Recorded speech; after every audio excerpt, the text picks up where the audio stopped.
먼저 이 학회 회장님이시고 성균관대학교 교수님이신 유재봉 교수님 나오셔서 개회 인사 해주시겠습니다. 반갑습니다.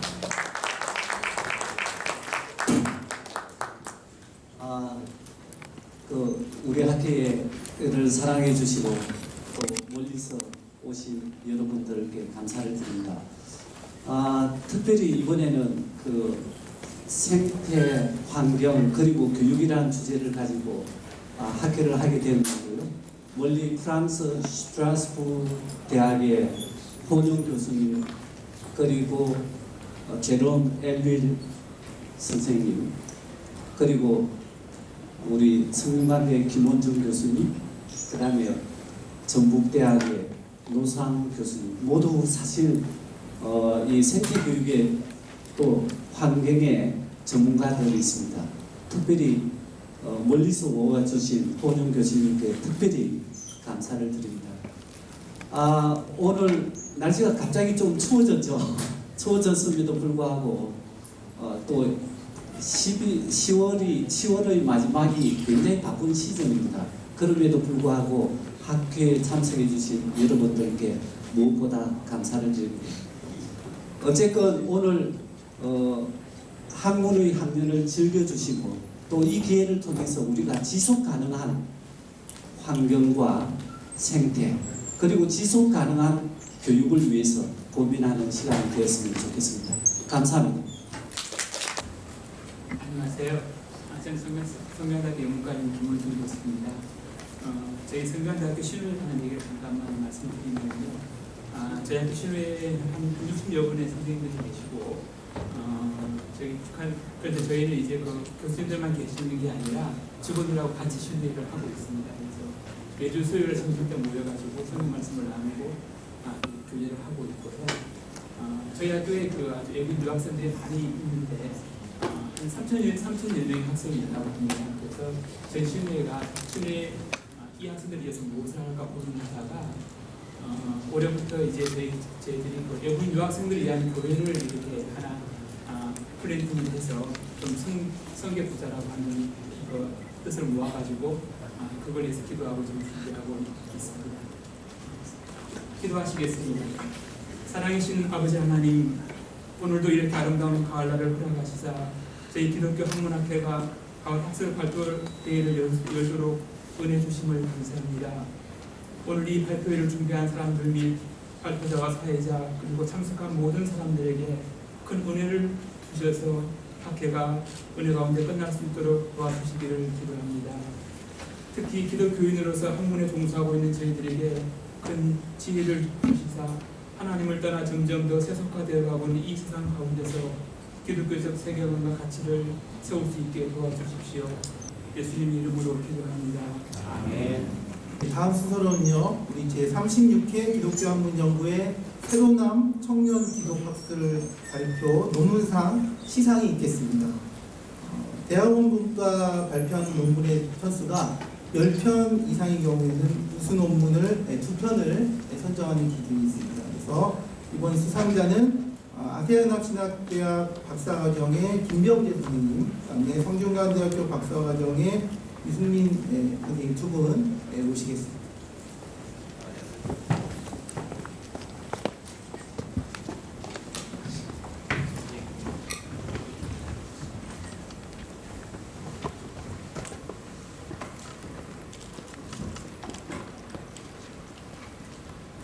새로남 청년 기독학술 발표 논문상 성명 김병재 아세아연합신학대학교 기독교 교육학 박사과정. 논문 제목 포스트 휴머니즘 시대에서의 인간다움에 대하여 기독교 교육적 고찰을 중심으로 기독교학문 연구회는 2019년 제36회 기독교학문 학회에서 발표한 귀하의 논문에 대하여 소정의 심사를 거친 결과 독창적이고 우수한 논문으로 선정하여 우수 논문상을 드립니다. 2019년 10월 26일 기독교학문 연구회 회장 유재봉.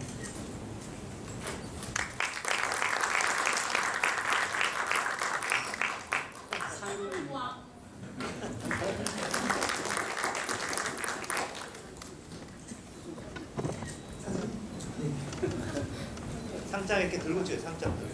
예.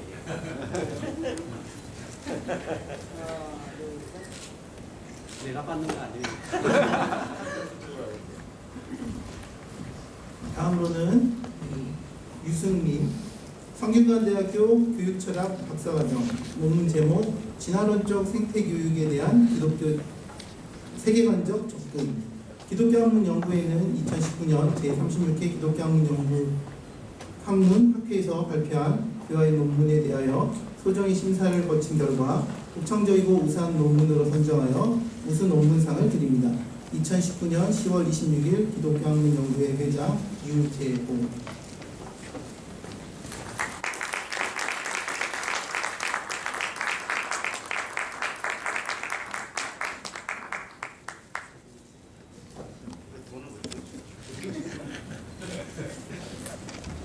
다음으로는 기독교학문연구회 연구부 학회장이시며 경희대 교수이신 문성윤 교수님 나오셔서 연구윤리 교육을 해주시겠습니다.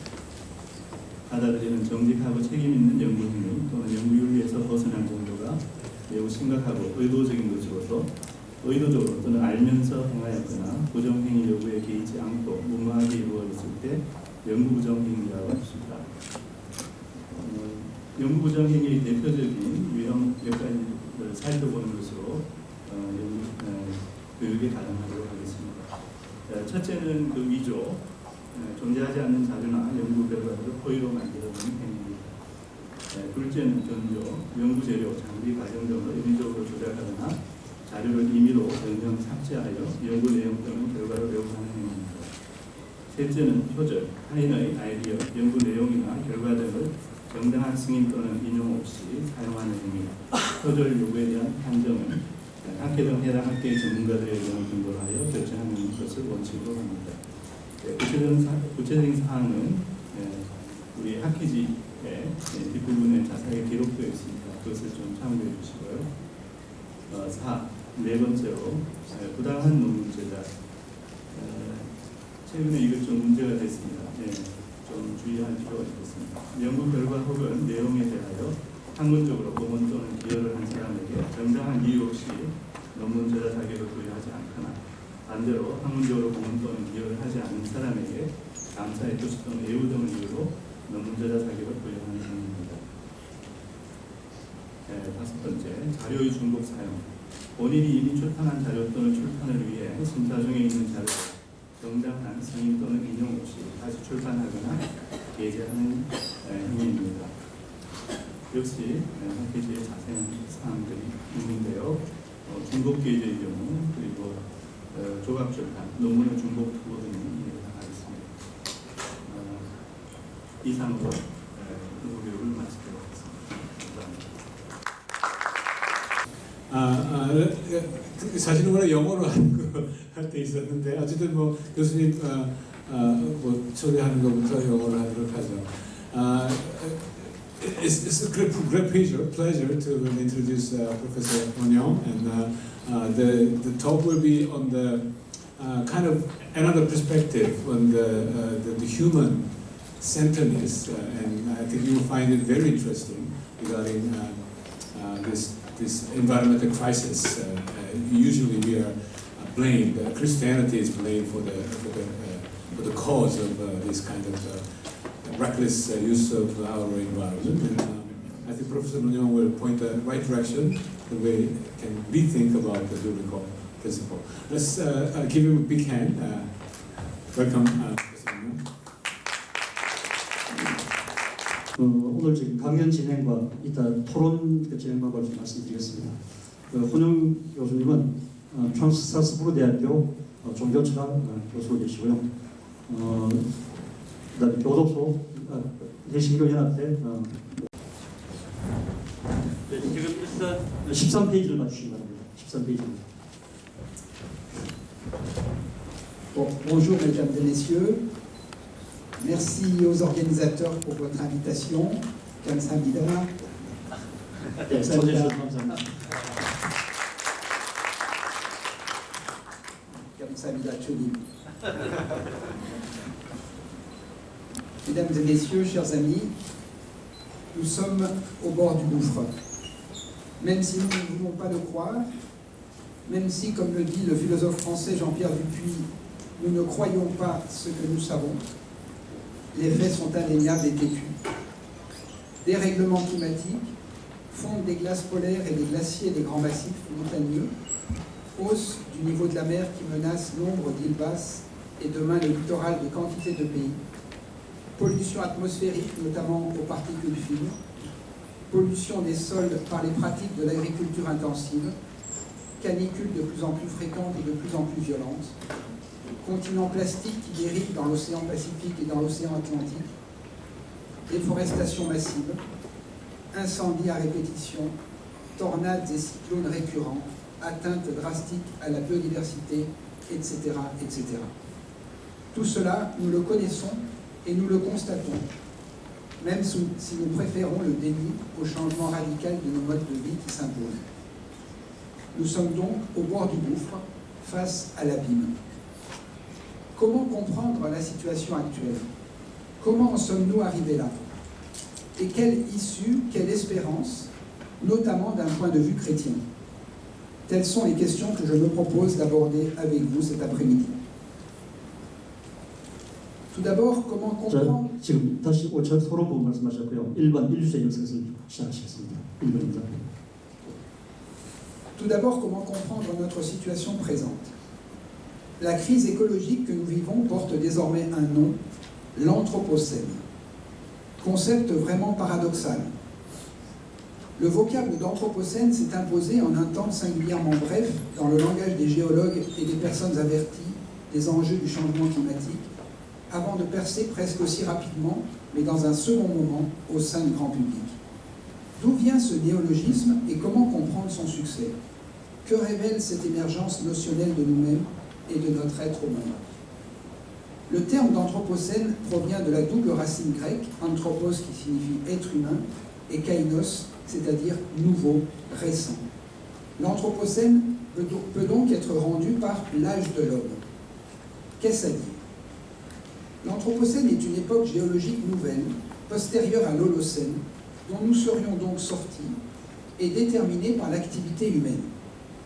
Pour la première fois dans l'histoire de notre planète, on a introduit dans l'échelle des temps géologiques un nouvel âge qui soit appuyé sur le rôle d'une espèce particulière et non plus sur une norme temporelle ou géographique. L'anthropocène est le temps où les effets conjugués de la démographie, de la technologie et de la consommation deviennent la force géologique majeure, dominante. Les hommes sont devenus collectivement des agents géologiques susceptibles de modifier certains processus du système planétaire. Qui sont ceux qui ont forgé ce concept?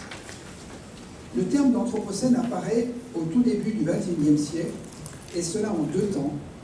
Il est tout d'abord suggéré par le géologue et biologiste américain Eugen Stürmer et le géochimiste néerlandais Paul Crutzen. Ces deux chercheurs évoquent cette situation inédite comme étant une ère géologique entièrement nouvelle et se proposent de l'appeler anthropocène. Dans un premier article en 2000, puis dans un deuxième article en 2002. Ils disent ceci, je les cite. Depuis 3 siècles, les conséquences des activités humaines sur l'état de la planète ont fortement augmenté en raison des émissions anthropiques de dioxyde de carbone. Le climat pourrait bien avoir été dévié de son comportement naturel pour les millénaires à venir. Il semble approprié de désigner par le terme anthropocène l'époque géologique actuelle, dominée en bien des façons par l'action humaine. Crutzen fait commencer l'anthropocène à la fin du XVIIIe siècle avec la révolution thermo-industrielle et symboliquement avec la conception de la machine à vapeur par James Watt en 1784. On repère en effet à cette époque une augmentation sensible des teneurs en dioxyde de carbone et méthane à l'échelle de la planète. L'impact de nos activités sur les cycles biogéochimiques a rendu caduque l'Holocène, période de relative stabilité climatique des derniers 10 à 12 000 ans, consécutive au cycle de glaciation du Pléistocène. D'autres chercheurs, après avoir adopté le concept d'anthropocène, situent l'orée de cette période dans les années 1950, avec la modification décisive des écosystèmes et la perte de la biodiversité. Mais cette théorie semble plus complémentaire qu'alternative à la première. Il serait en effet surprenant, si ce n'est par convention symbolique, qu'une période géologique prenne naissance lors d'une année précise donnée, au lieu de décoller progressivement avec plusieurs étapes et selon un mouvement d'accélération permanente. Un premier paradoxe se doit d'être relevé au sujet de l'émergence du concept d'anthropocène. Celui-ci ressort en effet de la compétence des géologues, plus exactement des stratigraphes. Or, ces concepteurs initiaux n'en sont pas. Néanmoins, le 3e congrès international de géologie, qui s'est tenu en 2016 au Cap, a conclu qu'il fallait intégrer l'anthropocène dans l'échelle géologique des temps. Mais cette recommandation ne valide pas encore l'anthropocène comme époque officielle. La difficulté tient aux connotations extra-scientifiques du terme, qui, derrière une classification en apparence tout académique, transmet un acte d'accusation à l'encontre de ces prédateurs parmi toutes les espèces vivantes que seraient les humains.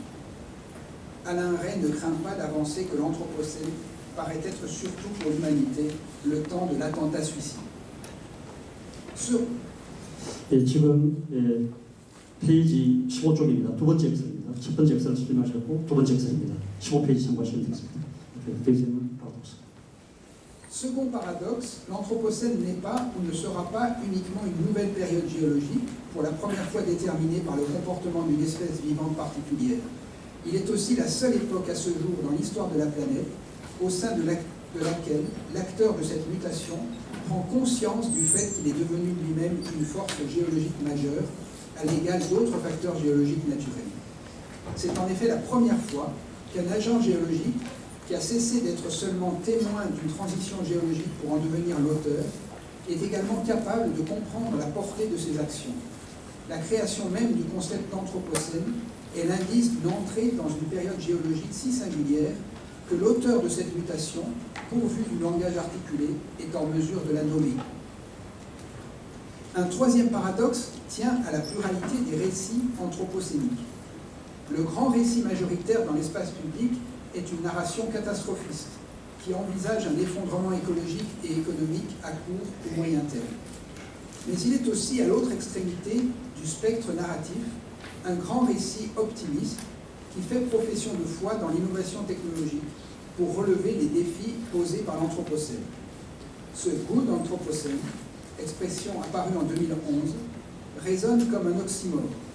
Il n'en est pas moins défendu et promu par des personnes qui, loin d'être des climato-sceptiques, se représentent l'Anthropocène comme une opportunité pour améliorer la condition de l'homme par la maîtrise et le contrôle de son destin. Entre ces deux grands récits, alarmistes désespérés et optimistes technophiles, sinon technolâtres, se dessine toute une série de narrations concurrentes ou plus ou moins articulées entre elles. Leur point commun est une interrogation sur notre rapport inédit au monde et à nous-mêmes. Car le quatrième et dernier paradoxe de l'Anthropocène se manifeste en ceci. La pression inouïe que nous exerçons sur la biosphère, notamment par l'utilisation de quantités d'énergie abondantes et bon marché sous la forme de combustibles fossiles, mais aussi le rejet dans notre propre environnement d'une masse inégalée de déchets, plus ou moins toxiques et dévastateurs, place l'être humain, une fois pourvu d'une conscience suffisante des enjeux, dans une situation de responsabilité jamais connue auparavant dans l'histoire.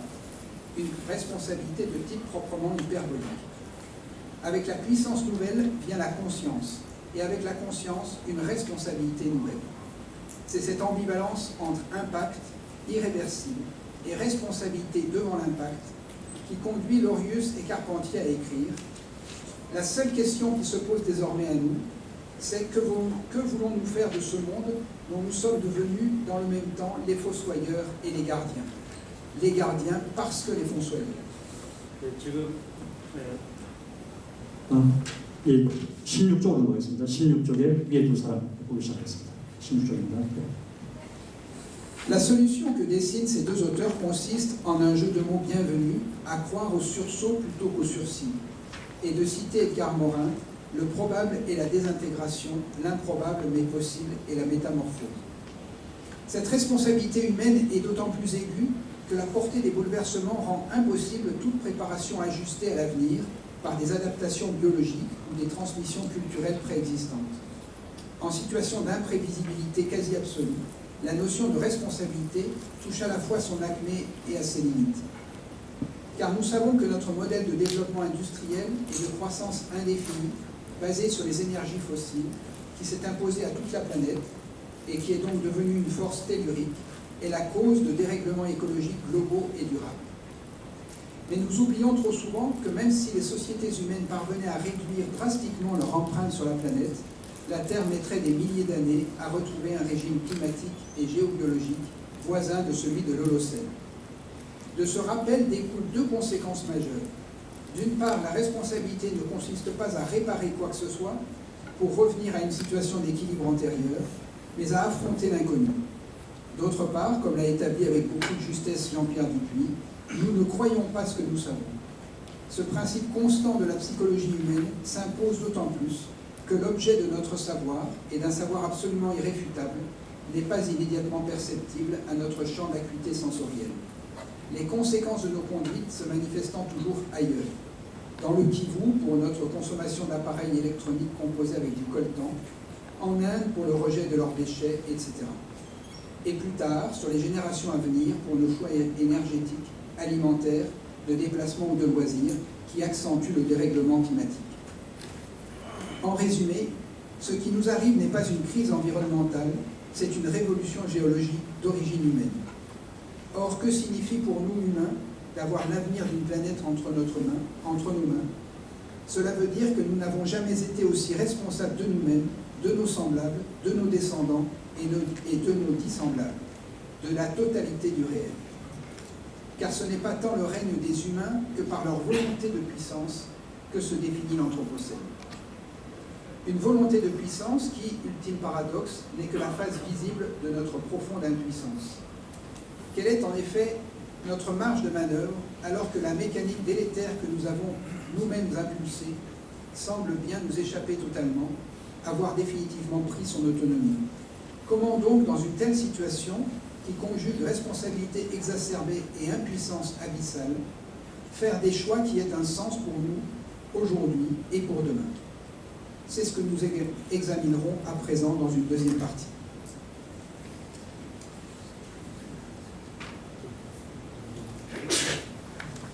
저기 2번 위에 그만들은 시간 관계상 정리하겠습니다. 정리하고 3번으로 가겠습니다. 3번이 페이지 23쪽입니다. 23쪽 쟁점과 출구 인류세의 신학적 윤리를 위하여 거기 가시면 되겠습니다.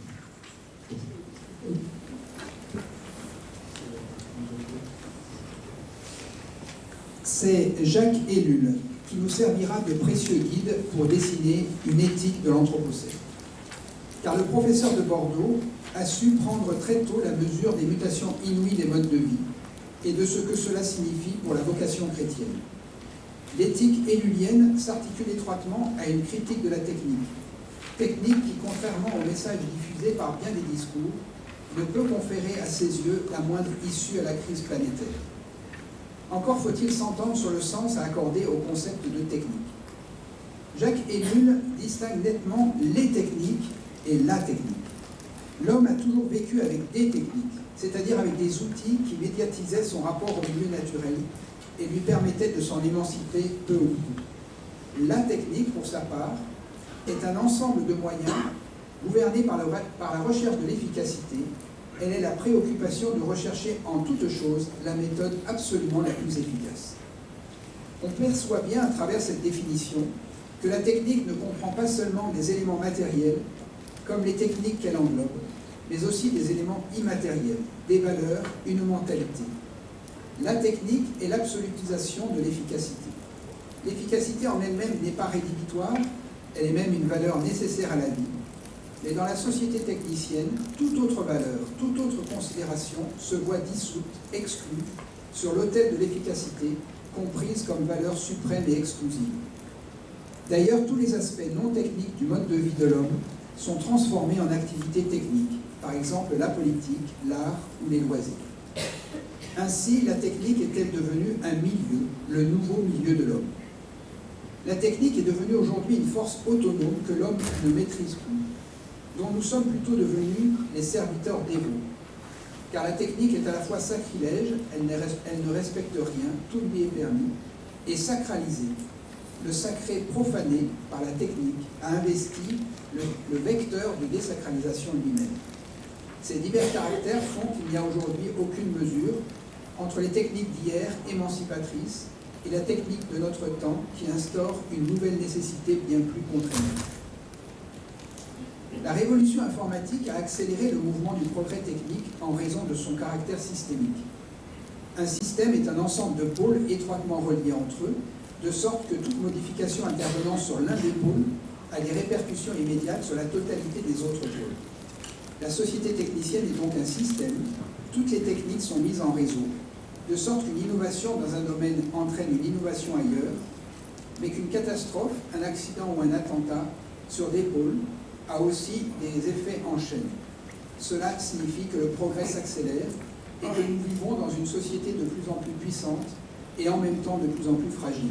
예, 지금 24쪽에 그렇다면 자클릴은 기술을 희망하는가? 이제 두 번째 패러그래프 거기서 시작하겠습니다. 자클릴은 기술을 희망하는가? Jacques Ellul était-il donc technophobe? Certainement pas, et cela pour deux raisons. La première tient à l'une des caractéristiques de la technique qu'il a mise au jour, son insécabilité. Cela signifie que la technique n'est ni bonne en soi, ni mauvaise en soi, ni neutre. Elle est fondamentalement ambivalente. Tout progrès technique a des effets positifs et des retombées négatives, et l'on ne peut bénéficier des premiers sans pâtir de ces dernières. Ainsi, toutes les solutions techniques imaginées pour conjurer la crise planétaire et faire de l'anthropocène un goût d'anthropocène s'avèrent illusoires. Chaque innovation technique posant autant de problèmes qu'elle en résout, et ces nouveaux problèmes étant eux-mêmes colmatés par de nouvelles solutions techniques, c'est une fuite en avant.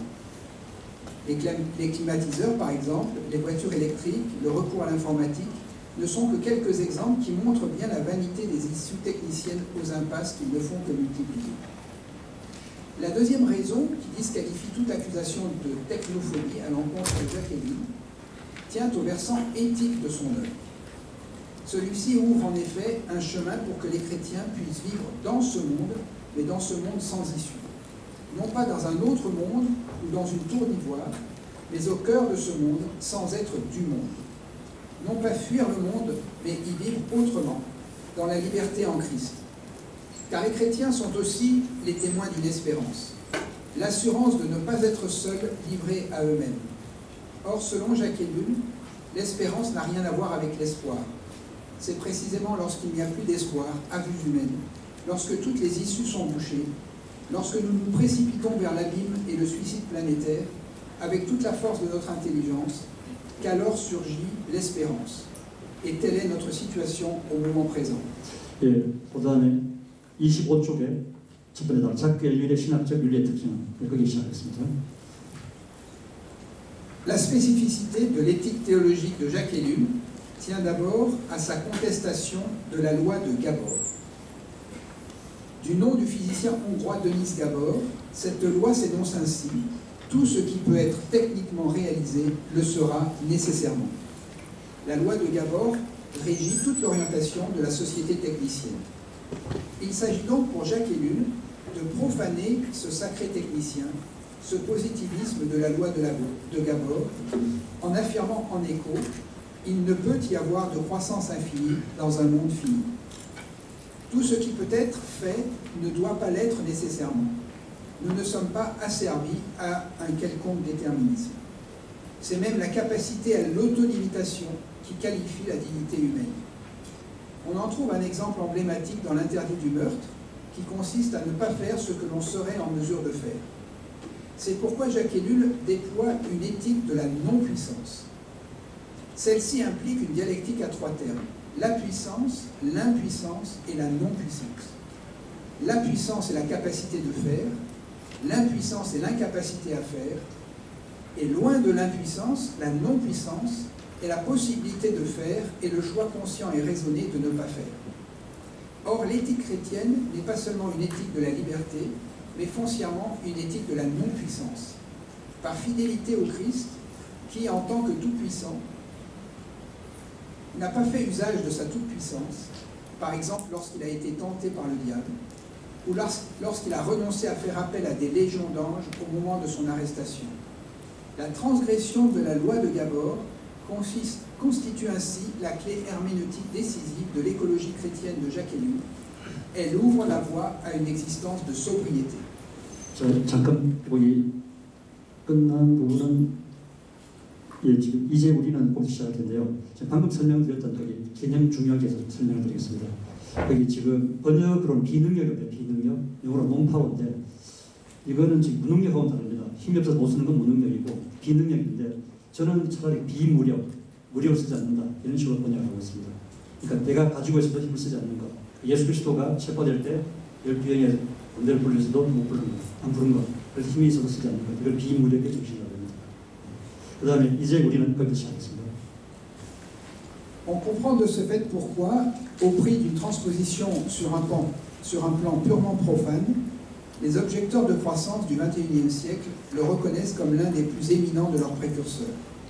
En tension vivement polémique à l'endroit du concept de développement durable, les partisans de la décroissance insistent en effet sur la nécessité d'une auto-limitation réfléchie et assumée, au lieu de subir en catastrophe la collision inévitable, lorsque l'humanité atteindra les limites des ressources et les capacités d'absorption des déchets de la planète. Jacques Ellul donnait déjà en 1983 une métaphore saisissante de cette distinction décisive entre décroissance et récession ou austérité. Je le cite, « Considérez une auto dont l'un des passagers estime qu'elle va trop vite, qu'il faudrait freiner et pour telle raison peut-être s'arrêter. Cependant que le conducteur grisé de vitesse refuse d'entendre cet avertissement et poursuit jusqu'à ce qu'il percute un mur. L'auto est également arrêtée, mais pas dans les mêmes conditions. » Fin de citation. Si l'on ne peut concevoir de croissance infinie dans un monde fini, c'est par la sagesse d'une révision de nos besoins que nous serons en mesure d'amorcer la transition vers une société de sobriété, au lieu de tabler sur le salut par l'innovation technicienne. Celle-ci, en effet, pose davantage de problèmes qu'elle n'en résout. 자, 이제 마지막 결론인데요. 26쪽입니다. 26쪽 여기서 라르센 법칙이 언급된다. C'est ici qu'intervient la mention de la loi de Larsen. Du nom du physicien danois Søren Larsen, cette loi, mieux connue sous sa traduction empirique d'effet Larsen, se formule ainsi. Les problèmes posés par la technique seront résolus par des solutions techniques qui elles-mêmes poseront de nouveaux problèmes, et ainsi de suite. La loi de Larsen corrobore donc l'une des caractéristiques de la technique discernée par Jacques Ellul, que nous avons déjà mentionné, son ambivalence. Si, comme nous l'avons vu, la technique n'est ni bonne, ni mauvaise, ni neutre, si toute innovation technique produit simultanément et indissociablement des effets bénéfiques et des retombées désastreuses, si l'homme n'a pas le pouvoir de sélectionner les bienfaits de la technique et de ne conserver que ceux-ci, alors il apparaît avec évidence que le progrès a un coût, et parfois un coût exorbitant. Et la prise en charge de ce coût sera nécessairement confiée à un surcroît d'innovation technique que l'on ne peut qu'escompter pour l'avenir. C'est ainsi que différents programmes de développement de l'industrie électronucléaire ont été lancés sans solution immédiate pour ce qui concerne la gestion du déchet, en s'en remettant de fait, sans une once de prudence, aux progrès à venir. Or, si la technique d'aujourd'hui est ambivalente, il est fort probable, sinon tout à fait certain, qu'il en ira de même pour la technique de demain, qui générera elle-même des problèmes inédits. Telle est la logique du déferlement technologique qui s'exige lui-même toujours davantage et requiert même son accélération permanente pour relever les défis qu'il ne cesse de se lancer à lui-même. C'est dans ce cadre conceptuel et empirique que l'on doit situer tous les arguments du développement durable et notamment toutes les mesures adoptées pour lutter contre le dérèglement climatique. Le recours à l'énergie nucléaire qui ne produit pas de CO2, la promotion de la voiture électrique dite propre, l'équipement des locaux par des climatiseurs et tous les projets de promotion d'une croissance verte. Il est aisé de comprendre qu'en dénonçant la double loi de Gabor et de Larsen, Jacques Ellul met en exergue un impensé du bluff technologique qui s'avère inavoué parce qu'inavouable. Ce faisant, il commet un péché d'hérésie au regard de la technolatrie ambiante. Les aléas de l'action, dans le cadre de l'éthique théologique, qui conduisent tantôt à la réussite, tantôt à l'échec, doivent être relus sur fond de la tension exposée plus haut entre espoir et espérance. Jacques Ellul ne nourrissait aucun espoir pour l'avenir de notre planète, En ce sens, il n'était nullement optimiste. Mais son espérance chrétienne, enracinée dans la promesse selon laquelle rien ne pourra nous séparer de l'amour de Dieu et que le Christ demeure avec nous tous les jours jusqu'à la fin du monde, nourrissait son engagement. Un engagement dégagé, nullement angoissé par un quelconque souci d'efficacité à tout prix, ni arc-bouté sur les fruits de l'agir. Tel est l'engagement écologiste chrétien que nous propose Jacques Ellul, une présence plénière au monde, sans la moindre illusion quant à notre capacité de sauver ce monde. Jacques Ellul était un pessimiste rempli d'espérance. Sa voix trouve un écho croissant à l'heure de l'Anthropocène. Je vous remercie.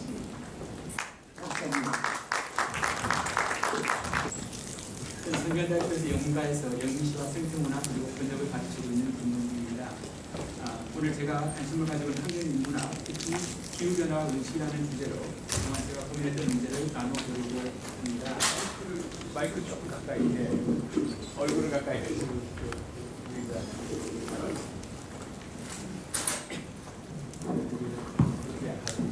네, 이걸 하겠습니다. 네네.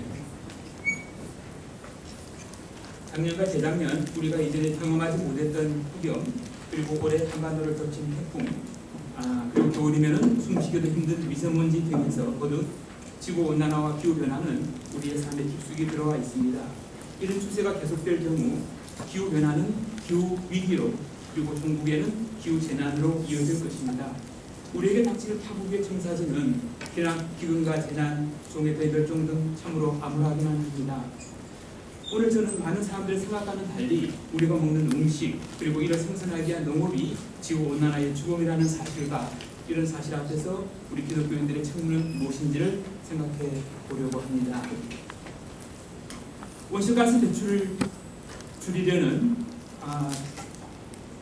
범세계적인 노력이 전개되어 급격히 그 양이 줄어들지 않으면 전문가들의 견해에 의하면 21세기 말에는 섭씨 3도가 상승할 거라고 합니다.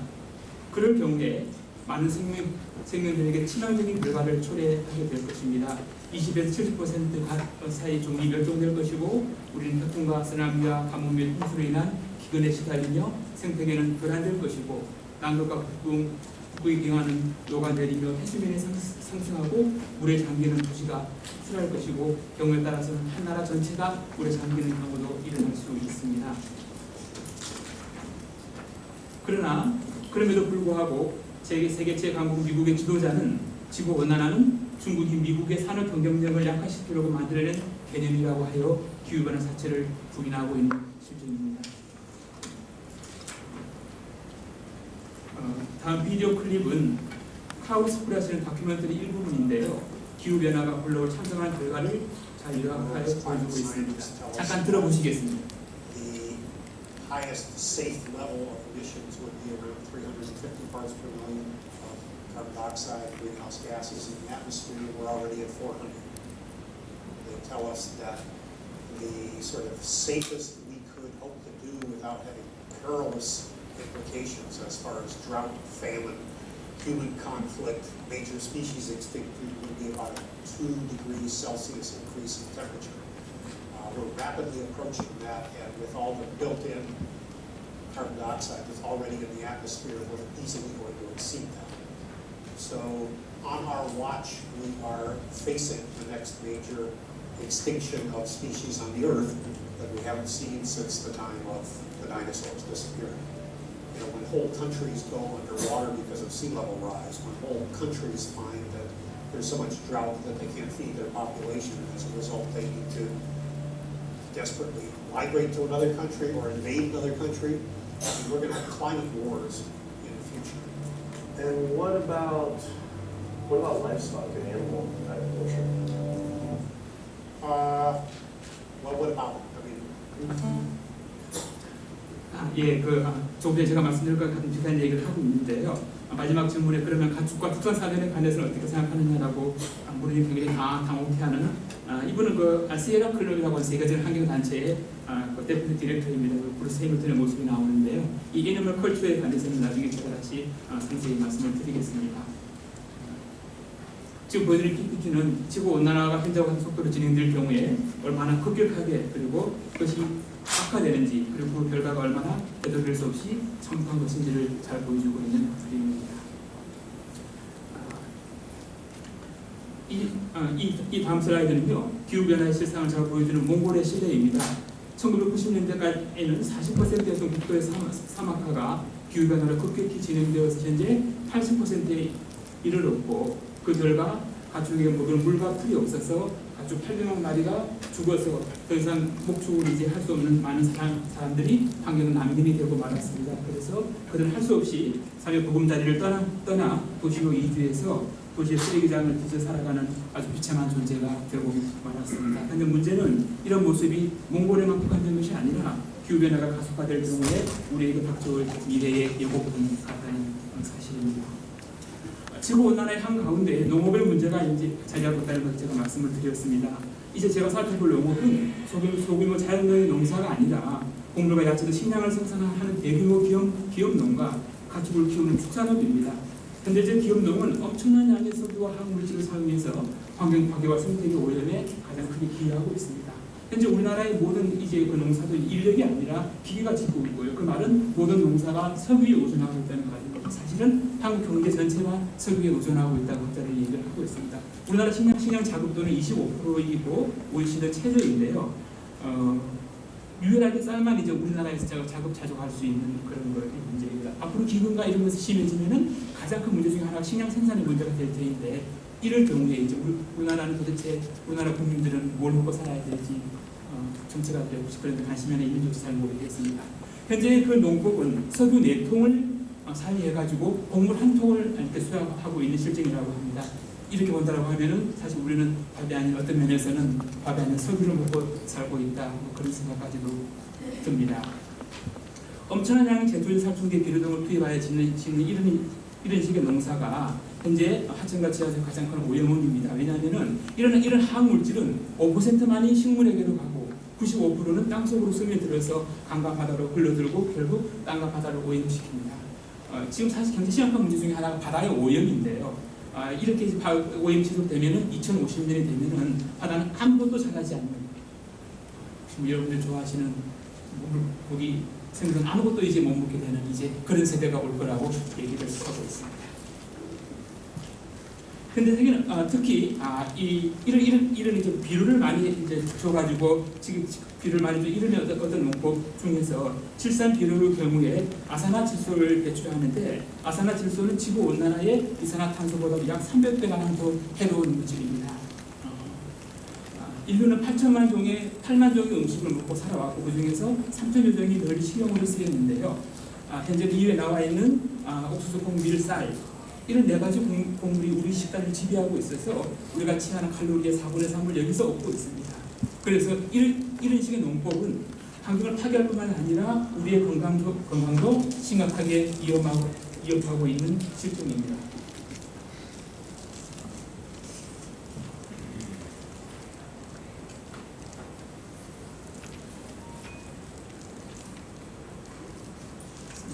슬라이드 하나 가고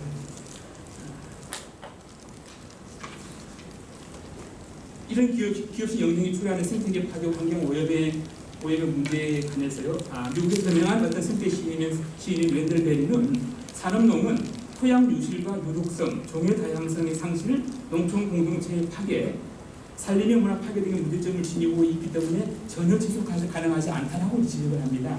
그래서 잭슨은 이런 농업을 토양과 물 그리고 석유의 채굴에 의존하고 있는 추출 농사라고 부릅니다. 자연에서 필요한 것을 빼내기만 하고 아무것도 되돌려주지 않기 때문에 중국에는 아무것도 피할 수 없는 파산의 농사라고 그렇게 얘기를 하고 있습니다.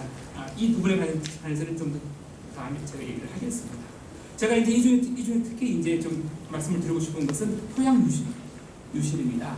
그러니까 이제 지구가 굉장히 넓은 땅이지만은 농사를 지을 수 있는 땅은 지구 표면에 있는 탑소일입니다. 토토라고 부르는 탑소일인데요. 1인치 탑소일이 형성되는데 500년에서 1000년이 걸립니다. 그런데 현재 단일장 재배 방식의 기업농은 엄청난 토양 유실을 초래하고 있습니다. 그래서 이제 제가 지금 미국 아이오와에서 공부를 했는데, 아이오와는 미국의 최대 곡창지대거든요. 그래서 미국 최대 곡창지대인 아이오와에서 1부셀의 옥수수를 생산하는데 2부셀의 표토를 상실하고 있습니다. 현재. 그래서 유럽 사람들이 미국에 처음 도착했을 때 표토 이미 3분의 1이 이미 유실된 상태라고 얘기를 합니다. 그래서 옆에 있는 사진은요, 좀 더 크게 보여드리겠습니다. 미국 최대 공항 아이오와의 밭의 표토가 유실돼가는 어떤 그런 사진의 모습입니다. 옥수수와 홍해 수확기가 지난 4월경 아이오와의 들판은 문자 그대로 푸른 것은 아무것도 없는 사막을 방불하는 황무지와 같은 상태입니다. 그래서 홍수와 바람에 의해서 표토는 유실되어 강과 바다로 그냥 흘러 들어가고 말고 있습니다.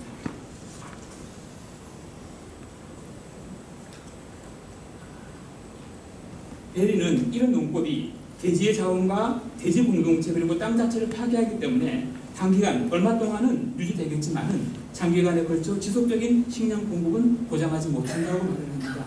우리에게 가장 소중한 땅과 공동체를 파괴하고 물을 오염시키는 농사를 지으면서도 이런 훼손은 지속 가능한 경비라고 생각하는 것은 미친 짓이다, 이렇게 이제 얘기를 하고 있습니다.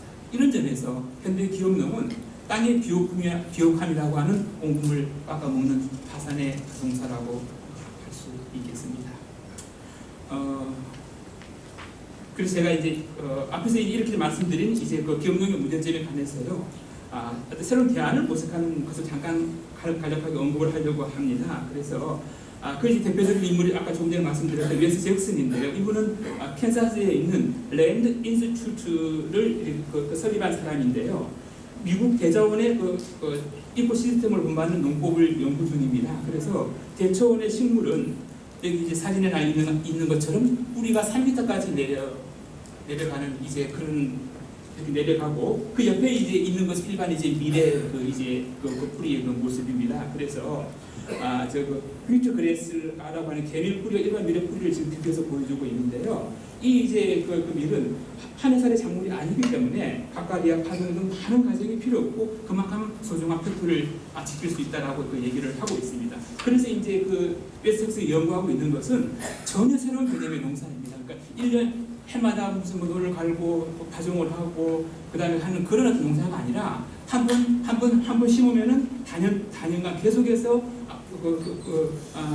수술할 수 있는 그런 이제 농업을 얘기를 하고 있는데요. 그래서 페리널 에그리컬처입니다.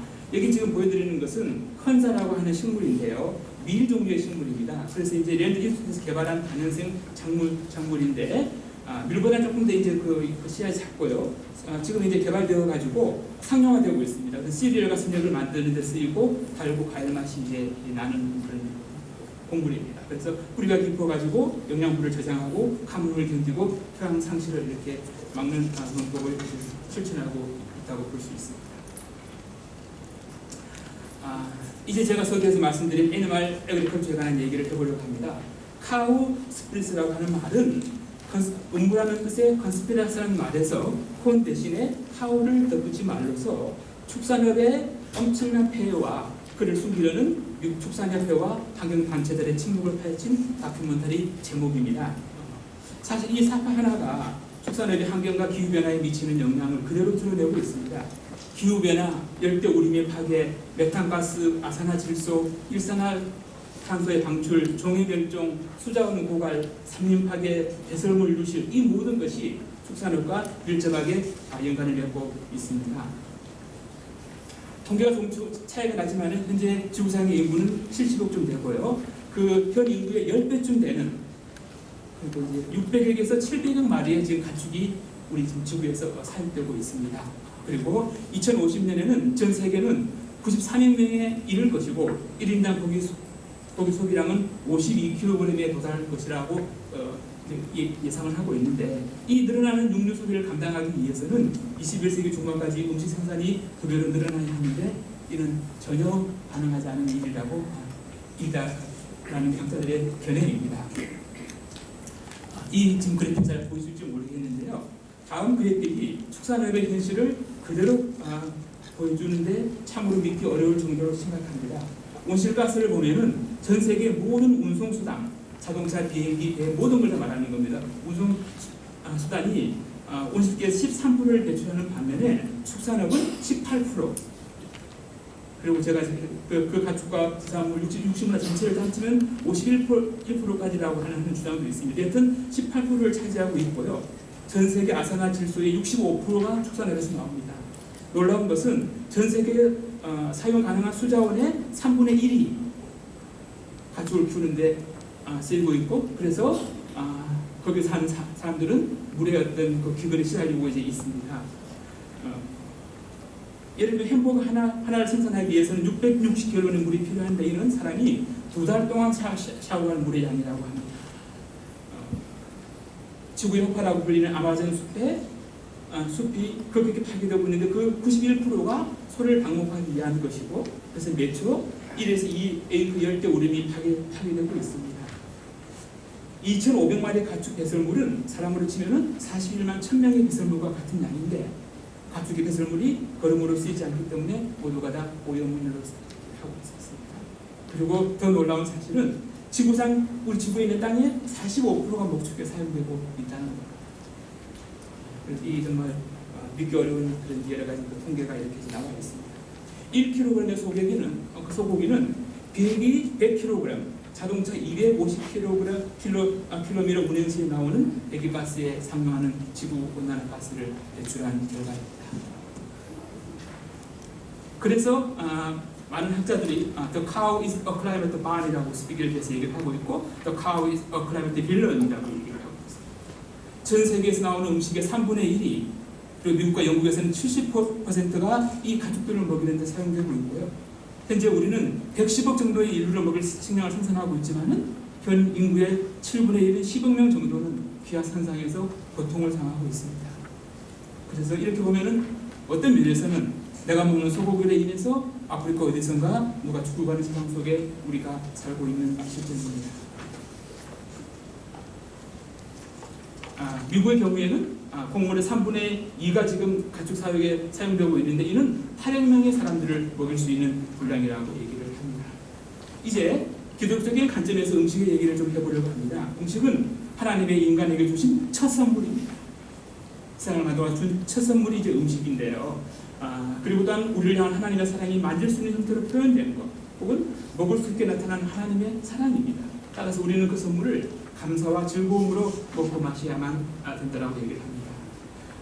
이 점에 있어서 제가 생각하게 아까 교수님께서 말씀하셨는데 주되는 원인을 적용한 창세기 1장 28절을 잠깐 살펴보려고 합니다. 그래서 땅을 정복하라는 하나님의 명령은 인간에 대한 하나님의 축복의 형식이고, 여기서 말하는 정복은 인간이 자연을 가꾸며 자연과 더불어 건강하고 행복하게 살게 되는 것, 꼭 모든 피조물들의 조화로운 공생을 뜻하는 말이라고 합니다. 그래서 다스리라고 하는 히브리 말은 라다라고 하는 말이라고 하는데요. 그 원뜻은 억압하고 파괴하는 것을 뜻하는 것이 아니라 다스림을 받는 자가 행복하도록 돌보는 것을 뜻하고, 나아가 이 말은 자연 세계를 돌보고 가꾸고 보호할 사명과 책임이 인간에게 있음을 말한다고 합니다. 이런 점에서 저는 청지기 얘기를 하려고 합니다. 우리는 하나님이 만든 창조 세계에 청지기로 부름받은 존재들입니다. 우리들 자신의 재능과 달란트뿐만이 아니라 하나님이 만든 모든 존재들을 돌보고 번성하게 할 책임을 지고 있다는 말이죠. 성서의 하나님은 인간의 하나님일 뿐만 아니라 모든 생명, 모든 존재의 하나님입니다. 그가 만든 후 보고 기뻐한 세계의 균형을 깨뜨리고 그 아름다운 세계를 인간들 많이 번성하는 장소로 만든다면은 이는 청지기의 사명을 저버리는 것은 아닌가 이런 생각이 듭니다. 보다 더 많은 고기를 먹기 위해서 가축을 생각할 수도 없을 정도로 잔인하게 가두어 사육하고, 혹시 애니멀 팩토리의 그런 영상 한번 보신 적이 있는지 모르겠는데요. 정말 참혹해서 볼 수 없을 정도로 반쯤은 자기 자신 싼 오물과 이런 것을 갇혀가지고 발목까지 차오르는 오물 속에서 이렇게 하는 모습을 정말 볼 수 있는데요. 잔인하게 가두어 사육하고 원래 먹어야 할 풀 대신에 곡물을 먹이고, 나아가 플라스틱 조각, 톱밥, 재활용된 폐지, 심지어 육류 가공 부산물까지 먹여 키우는 공장의 축산을 우리는 어떻게 받아들여야만 합니까? 제레미 리프킨이 비욘드 비프에서 말하는 차가운 악에 대한 기독교인의 태도는 과연 어떠해야 할지요. 적어도 수많은 생명체들이 고통으로 신음하고 있는 지구를 생각해 보면은 우리는 비참할 정도로 만물의 청지기로서의 삶을 제대로 살지 못하고 있지 않는가라고 하는 생각이 듭니다. 기독교 음식 문화에 관한 얘기인데요. 모든 음식은 하나님의 선물에게 우리는 그것을 감사함으로, 그것을 이해하고 감사함으로 먹어야 한과 동시에 나의 섭생이 다른 사람, 다른 생명체에 어떤 영향을 미치는지를 고려하며 먹어야 한다는 것. 그러니까 제가 이제 말씀드리려고 하는 것은 내가 먹는 음식이 다른 생명체, 다른 사람, 다른 생명체에 어떤 영향을 미치는지를 적어도 고려하면서 우리가 음식을 먹어야 한다는 말씀을 드리고 싶은 것입니다. 웬델 베리는 우리에게 eat responsibly, 책임감 있게 먹으라고 얘기를 합니다. 그래서 섭생의 즐거움이 되기 위해서는 감사함으로 그리고 책임감 있게 음식을 먹어야 한다고 주장하는데요. 여기서의 책임은 자기 자신의 몸에 대한 책임과 동시에 이러한 음식을 제공하는 생태계에 대한 우리의 책임을 말합니다. 우리가 먹는 음식은 우리가 먹기로 결정한 것이고 그래서 책임을 져야 된다는 말입니다. 그래서 그 음식은 우리 자신뿐만이 아니라 하나님이 만든 창조 세계의 운명을 결정하기 때문입니다.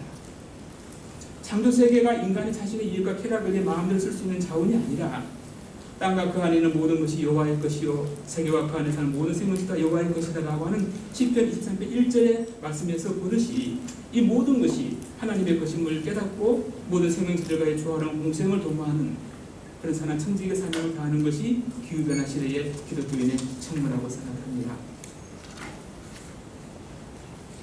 소고기에 대한 인간의 욕망은 하나님이 만드신 이 아름다운 행성을 가축들의 사육장과 도축장으로 만들어 보는 거 말했습니다. 45%의 땅이 지금 가축을 키우는 사람들이 있다고 말씀드렸잖아요. 이런 지나친 육식 위주의 식생에서 벗어나는 것이 보다 지속 가능하고 정의롭고 인도적인 세상을 여는 가장 중요한 열쇠일 겁니다. 이러면서 생태계 위기라는 절대절명의 명제 앞에서 우리는 다시 절제의 미덕을 제고할 시점에 이르렀습니다. 지나친 고기의 섭취는 앞에 살펴본 것처럼 생태계의 처참한 파괴에 자신도 모르게 동참하는 것이고 우리가 먹는 음식이 우리의 건강뿐만이 아니라 우리 지구가 어떻게 사용될지도 그 지구의 운명까지도 결정한다는 베리의 말을 되새겨볼 필요가 있다고 생각합니다. 공생애 동안 항상 가난하고 병든 자, 고통받는 자의 편에 섰던 주님을 따라가는 사람들이 기독교인이라고 하면은 이제 병들어 신음하고 있는 지구와 인간의 지나친 욕망 때문에 고통당하는 수많은 가축들이 바로 그 뉴푸어, 새로운 가난한 자들의 셈입니다.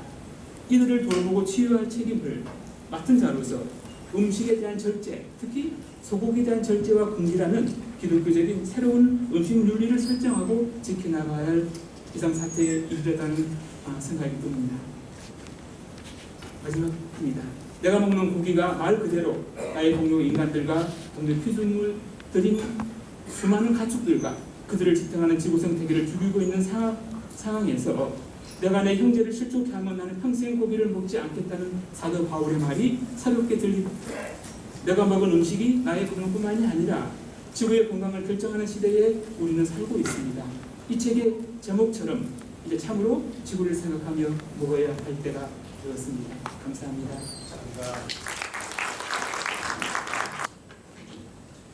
우리 사회자님께서 저녁 육식이라고 말씀하신 순간 저한테 어떤 생각이 들었냐면 어떤 생태학자가 당신의 뱃속에는 썩은 고기가 가득 차 있다. 그런 이야기 제가 읽은 적이 있는데 갑자기 그런 생각이 납니다. 저녁 드실 때 그 생각하지 말아주시기 바라고요. 그 앞에서 두 분께서 말씀하신 내용을 보면서 결국 문제는 지금 현재 자연과 물리적인 자연 세계를 이야기하겠죠.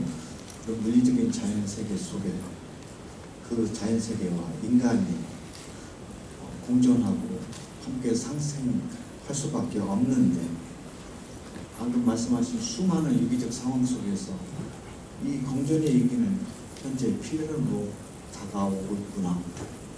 그럴 때 이게 하나의 실천적인 문제가 나올 수밖에 없다고 봅니다. 그래서 이제 우리 교육학자들이 이제 새롭게 관심을 갖고 또 탐구해야 될 주제가 그럼 어떻게 이 자연과 인간이 함께 상생할 수 있는, 특히 생태적 인간을 기르는데 어떤 철학을 가지고 또 구체적으로 어떤 커리큘럼을 가지고 아까 프랑스에서 오신 교수님께서 그 글을 보니까 근본적인 현대인의 근본적인 삶의 태도의 방식, 그 다음에 제가 거기에 플러스 시킨다면 근본적인 우리의 어떤 사유 방식의 변화, 그리고 행동 변화 이것을 통해서 과연 공존이 어떻게 가능하게 할 것인가 이게 굉장히 심각한 지금의 과정인 것 같습니다. 시간이 저한테 20분밖에 주어지지 않아가지고요. 제 원고를 주요 부분만 제가 읽으면서 진행하도록 그렇게 하겠습니다. 처음, 우리가 사는 시대의 부정적 양상이 매우 다양하고 심각합니다. 무엇보다 큰 문제는 자연과 인간의 불안한 공존 현상입니다. 생명체가 살고 있는 유일한 우주 지구는 각종 환경오염과 환경 파괴로 공사를 앓고 있습니다. 자연이 파괴되면 그 안에서 생존하고 있는 사람도 존재의식에 직면하게 됩니다. 이제는 이 공존의 위기를 극복할 수 있는 새로운 철학을 정립해야 하고 그에 기반을 둔 교육 프로그램을 실천해야 합니다. 그것은 생태민주주의를 실현할 수 있는 생태적 인간, 즉 인간과 자연의 상생을 도모할 수 있는 사람을 키우고 그런 사람들이 함께 잘 사는 공동체를 만드는 일입니다. 현재 지나친 도구적 인간 양성에 집중하고 있는 이 교육에 대한 근본적인 성찰이 필요할 것입니다. 지금 방금 전에 말씀하신 우리 발표하신 김원중 교수님께서 수많은 불편한 사례들을 저희들이 봤습니다. 실제로 생태 교육을 하는 데 있어서 저희 원고의 주제는 아닙니다만은 구체적인 반생태적 현상을 그리고 인간의 실존적 위기 상황을 초래할 수밖에 없는 그런 생태 위기의 구체적 사례, 구체적인 불편한 사례들을 내놓고 그것의 원인과 그것의 해결을 함께 모색해보고 찾아보는 그런 교육이 우리 학교교육에서 좀 더 활성화되어야 될 것으로 봅니다. 다음에 넘겨서요. 66조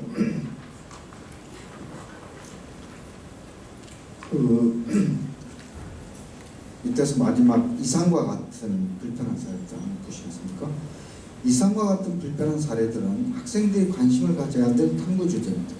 단지 물과 공기와 숲과 같은 자연 현상을 과학적 지식 획득의 대상으로만 다루기에는 그것의 파괴가 너무 심각합니다. 이대 교육은 자연과 인간의 공존과 상생이라는 주제로 초점을 전환해야 합니다. 새로운 교육은 본래의 자연의 모습이 어떠한가? 현재의 자연의 모습은 어떠한가? 그 자연 파괴의 원인은 무엇인가? 그 자연을 살리기 위한 정치적, 경제적, 사회적, 교육적 노력들은 무엇인가를 중요한 교육 내용으로 삼아야 합니다. 특히 생물학을 포함한 과학 교과와 인간의 생존과 삶을 다루는 인문학, 그리고 인간과 인간의 사회적 관계를 다루는 사회과학 간의 융합주의적 접근은 매우 중요합니다. 학교에서 배우는 지식이 자연과 사회와 자기 자신이 어떤 연관성을 갖는가를 이해하고 모두가 함께 상생하는 길이 무엇인가를 일깨우는 교육은 또 하나의 중요한 과제일 수밖에 없습니다. 인간의 영역과 자연이 함께 공존하는 영역이 교육적 사유 범위가 되고 이 공존을 훼손하지 않고 지속적으로 공영하기 위한 생태교육은 분명 새로운 시대의 중요한 화두가 될 수밖에 없습니다. 여기서 한 가지 제가 읽기 전에 한 말씀만 더 부연하면 현재 초중등학교에서 가르치는 지식의 분류는 철저하게 과학철학주의입니다. 과학주의에 따른 겁니다. 그래서 대학에서마저도 이 과학주의에 따라서 지식이 분류되어 있기 때문에 모든 것은 과학이라는 명칭이 붙습니다. 그래서 예를 들어서 인문학에도 인문과학, 사회과학. 그래서 마치 이 과학이라고 하는 철저한 과학적 방법론이 한 지식만을 담아놓은 그런 지식체계가 돼서 아주 잘못된 거예요. 잘못된 건 아닙니다만 매우 협소한, 매우 과학 철학 속에서만 구분하고 가르쳐지는 그런 인식이 좀 세계적인데 분명히 저는 생태적 관점에서 재분류가 되어야 한다고 생각합니다. 기존의 현재에 있는 전반적인 지식의 분류들이 다시 해쳐모여서 어떻게 하면 인간과 자연의 상생을 할 수 있는 것, 그 상생을 기준으로 해서 지식이 재분류되고 경중을 따져서 학교에서 가르쳐져야 되지 않을까 그런 생각을 하게 됩니다. 과학에 대한 그 평가는 매우 다양합니다. 아까 두 분 교수님들이 전반적으로 말씀을 해주셨고, 그런데 저는 교육에서 이 과학적 지식이라고 하는 것을 어떻게 하면 이 창의적인 사고 방식을 통해서 지식을 수학적 지식 혹은 가장 정확한 인식을 가져오게 할 것인가에 현재 교육이 매몰되어 있다면 그것은 전체의 숲을 바라보지 못하는 교육일 수밖에 없겠다라는 생각을 하면서 과학주의에 대한 새로운 성찰이 분명히 필요할 것 같다는 생각을 합니다. 저 나름대로 67쪽에 쭉 적어놨는데요. 몇 가지만 제가 살펴보도록 그렇게 하겠습니다. 과학 철학에 대한 비판의 글을 제가 정리를 좀 해봤는데요. 두 번째 문단에 있어요. 67쪽 두 번째 문단 데카르트의 과학적 세계관이 인간 행복 증진에 크게 기여하였음은 분명합니다. 그러나 그것의 현대인으로서는 심각한 문명 위기를 초래하기도 합니다. 그 다음 밑으로 쭉 내려와 가지고요. 첫째, 과학적 세계관은 철저한 인간주의입니다. 둘째, 인간의 삶의 질을 향상시키는 기술적 방법론을 최우선합니다. 기술적 방법 혹은 과학적 방법론. 셋째, 과학기술은 도구적 사용 가치를 중시합니다. 네. 여기서 도구적 사용 가치라고 하는 것은 과학, 기술 등등 이것은 그 자체가 가치를 갖는 건 아닙니다. 그 기술을 누가 사용하는, 사용하는 사용자에 의해서 그 가치가 결정됩니다. 그렇기 때문에 그 기술은 아무리 훌륭한 기술이고 정말 생태적 기술이라 할지라도 사용자가 반생태적으로 사용하면 그 기술은 반생태적인 것이 되는 것입니다. 등등 그 다음 문단으로 가겠습니다. 과학적 지식과 힘의 재생산으로서의 교육으로는 생명 존중의 사회 진보는 불가능합니다. 환경 문제를 포함한 많은 학자들은 과학이 인간을 기와 질병으로부터 해방하고 노동의 고통을 덜어주었으며 물질적 풍요뿐만 아니라 과거보다는 훨씬 더 평등하고 정의로운 사회를 구축하는 데 기여하였다는 데 동의합니다. 하지만 이들은 또한 과학 기술이 자연환경을 훼손하고 파손했고 급기야는 인간 생명을 위협하는 제1원인이 되고 말았다는 인식을 하게 됩니다. 이러한 과학 비판적 인식은 날로 황폐해가는 땅과 물 그리고 공기 오염 등 인간의 가장 기초적인 삶의 조건들이 파괴를 막고 자연환경을 위한 새로운 인식의 전환과 생태개혁의 요구로 기결되고 있습니다. 다음 페이지로 넘어가도록 하겠습니다. 그래서 한 분을 말씀을 이제 소개하면요. 일본의 유명한 윤리학자인 임미치 도모노부라고 하는 그 윤리학자가 말씀하신 1990년대 나온 책입니다만은 에코에티카라고 하는 것입니다. 생태윤리학이라고 하는 에코에티카. 여기에서 지금까지 윤리학이 대인 윤리였다면 이제는 대물 윤리로 좀 더 확대해야 될 것이다 하는 주장을 합니다. 다시 말해서 물리적인 자연 세계를 살리는 어떤 생태 윤리를 주장을 한 바가 있죠. 그래서 생태주의에 있어서 윤리 교육의 문제는 가장 중요한 주제가 아닐까 가능성이 싶습니다. 다음 보도록 하겠습니다. 생태주의와 교육. 예, 한국에서의 생태주의에 대해서는 이미 김지아의 생명사상에서부터 저는 보고 있습니다만 그 이후에 많은 철학자, 특히 박예문 선생, 그 다음에 이정호 선생, 뭐 좀 많은 철학자들이 그 생태주의를 소개했고 문수영 선생 같은 분들은 또 많은 책도 생태 관련해서 번역도 하시고 좀 그러셨습니다. 그 정도로 넘어가도록 하고요. 3장으로 하겠습니다. 70쪽. 제 교육과 관련된 시간인데요. 발표 순서인데요. 저는 생태주의는 아무래도 근대 철학에서 쉽게 찾아볼 수 없는 그런 철학적 주류입니다. 왜냐하면 근대 철학은 철저하게 인간 중심 철학입니다. 인간 중심 철학에서 핵심적인 키워드가 이성과 경험입니다. 더 이상 얘기할 필요가 없습니다. 그래서 근대 철학은 이성 철학이라고 할 수 있고요. 또 경험은 결국 이성을 더 설명해내기 위한 또 하나의 핵심이기 때문에 이성과 경험이라고는 근대 철학의 주제예요. 근데 이성과 경험은 누가 인간에 소속된 개념입니다. 그래서 근대 철학은 인간 중심 철학입니다. 그런데 우리가 생태계를 이야기할 때 생태 철학은 근대 철학을 넘어서는 겁니다. 제가 판단합니다. 물론 다양한 논쟁이 있을 수는 있지만 그렇다면 바로 그 근대의 이성과 경험이라고 하는 개념을 생태 철학과 관련해서 어떻게 연결시킬 수 있을 것인가. 이게 이제 제가 좀 탐구하고자 하는 영역이었는데요. 그 부분을 조금 더 읽어보도록 그렇게 하겠습니다. 70쪽 마지막입니다. 교육은 인간을 대상으로 하는 이상, 아동이, 학생이 어떻게 자연을 경험하고 소화하는가에 대한 문제의식은 인간이 자기 외부 세계를 어떻게 인식하고 경험하는가를 가장 많이 그리고 철저하게 사회하고 탐구한 근대 철학에서 도움을 받을 수밖에 없습니다. 바로 이 지점에서 근대 철학과 생태주의가 만나게 됩니다. 이성과 관련한 강영한 교수, 서강대에서 근무하셨죠. 강영한 교수님 말을 빌리면 인간은 누구인가 하는 질문에 대해 인간은 생각하는 존재, 그 생각을 발생시키는 정신이나 이성, 그 생각해 나가는 지성이다. 데카르트를 설명하시면서 하는 말씀이십니다.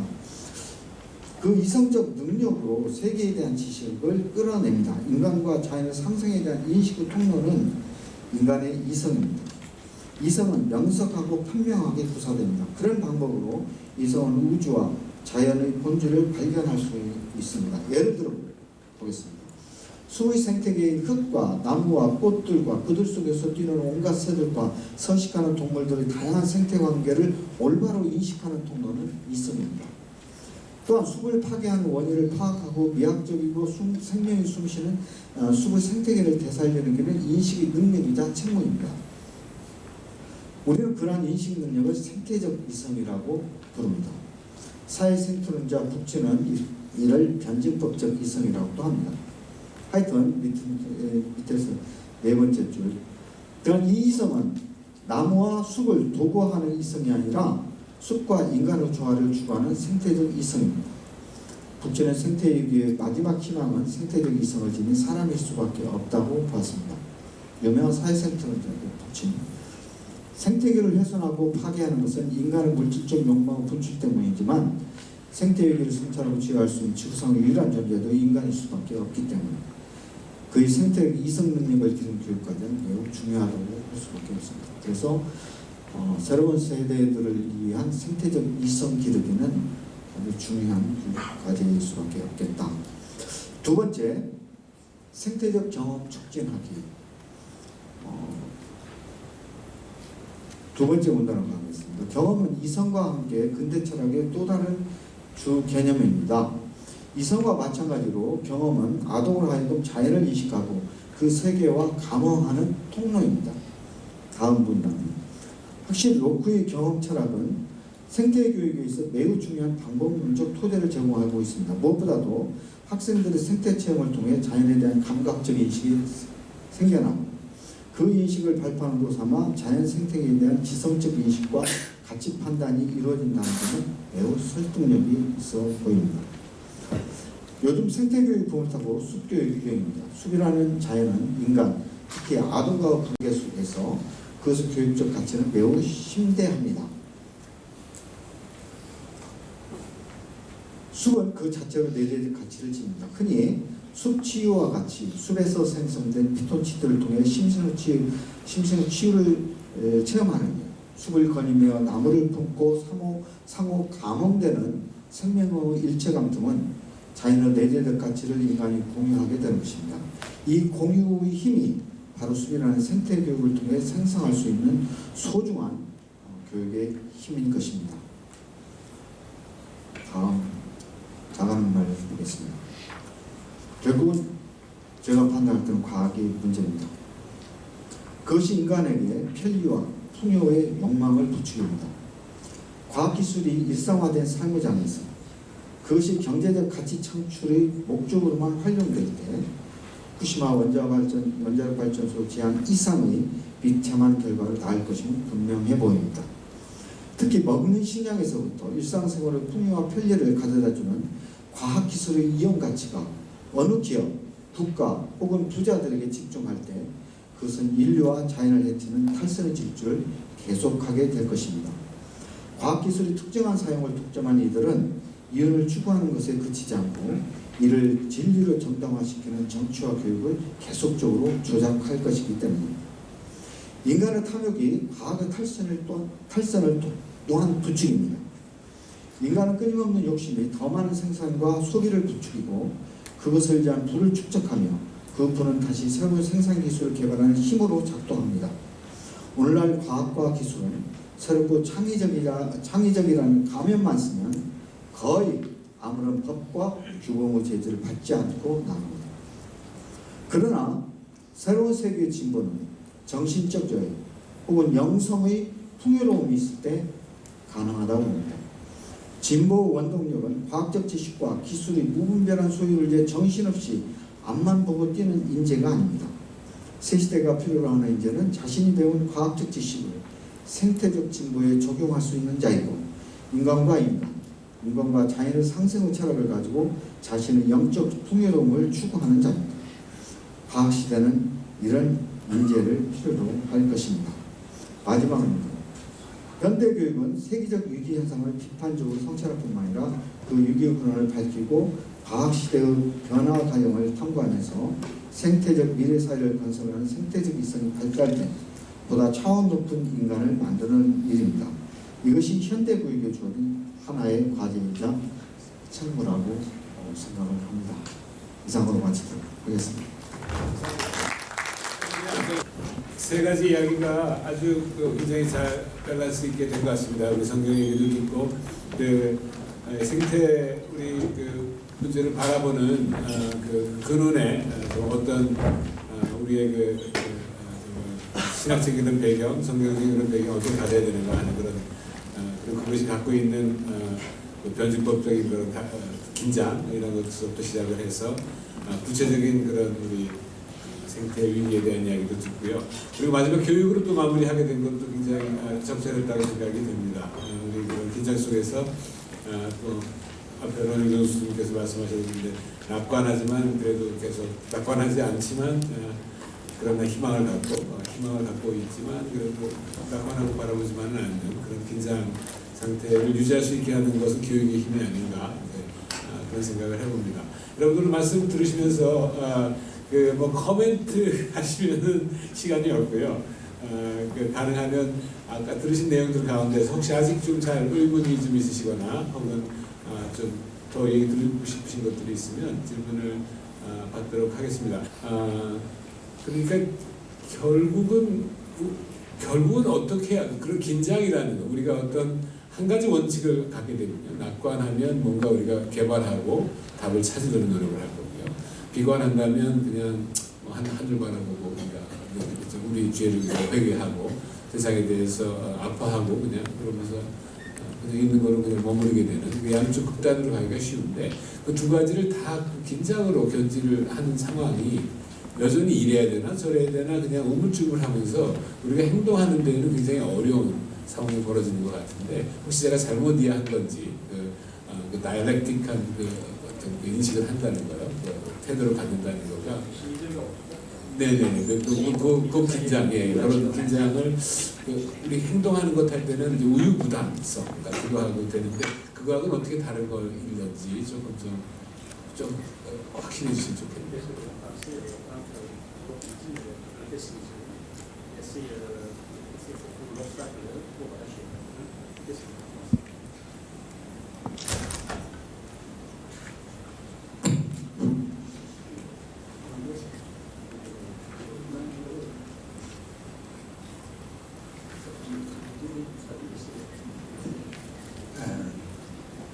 The position of Jacques Ellul is nor optimism nor pessimism, but realism with hope. And it's the best way for action is not pessimism, because we can't do nothing. It's not optimism, because the optimism is an illusion, but it's a Christian realism with hope. I think it's a position of Jacques Ellul. 예, 제가 첨언을 드리면 영어에서는 그 희망이라는 호프뿐인데 프랑스에서는 이 희망이라는 게 에스포아라는 단어가 있고요. 우리가 기독교적인 소망은 에스페랑스라는 단어가 있습니다. 그러니까 인류 같은 경우는 희망을 굉장히 좀 이제 인간에 대한 저주라고 하죠. 그러니까 우리에게 중요한 것은 에스페랑스, 소망이라고 합니다. 희망과 소망은 어떻게 다른 거죠? 희망은 그러니까 예를 들어서 이제 그 유대인들이 어떤 희망을 가졌기 때문에 좀 몰살당했죠. 예, 그런데 그게 인간에 대한 저주라고 보고 에스페랑스는 모든 어떤 해결책이 없을 때 나타나는 것이 소망입니다. 예, 그게 인류의 발전입니다. 예, 그런 소망 때문에 그리스도인들이 투쟁할 수 있고 노래할 수 있고. 절망을 아주 정확하게 직시하면 거기 안에 소망이 있다. 예, 그리스도의 소망 때문에. 사실 역설이지만 어찌 보면 우리가 창조 타락된 세상 안에서 하나님 나라를 본다는 게 어찌 보면 모든 것이 타락한 상황에서 갖게 되는 소망이 아마도 통하는 거 아닌가 하는 생각이 듭니다. 자, 이제 워밍업 좀 되십니까? 네, 네. 마이크 대고 좀.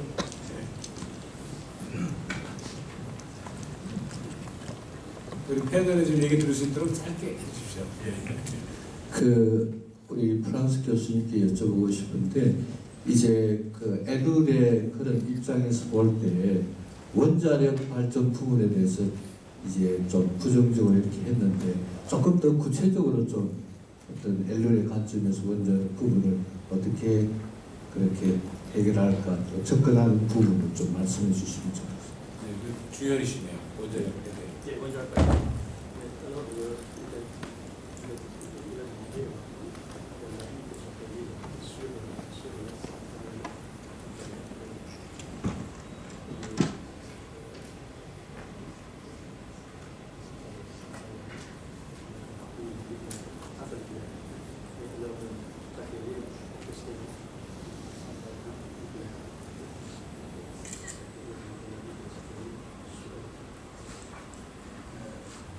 Jacques Ellul was very critic about nuclear energy because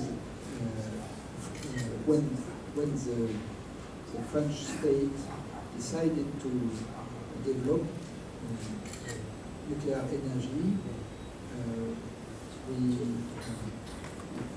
only shows the good effects, that is electricity, that is rapidity for the trains and so on, and occulted the bad effects, that is the risk of accident, that is the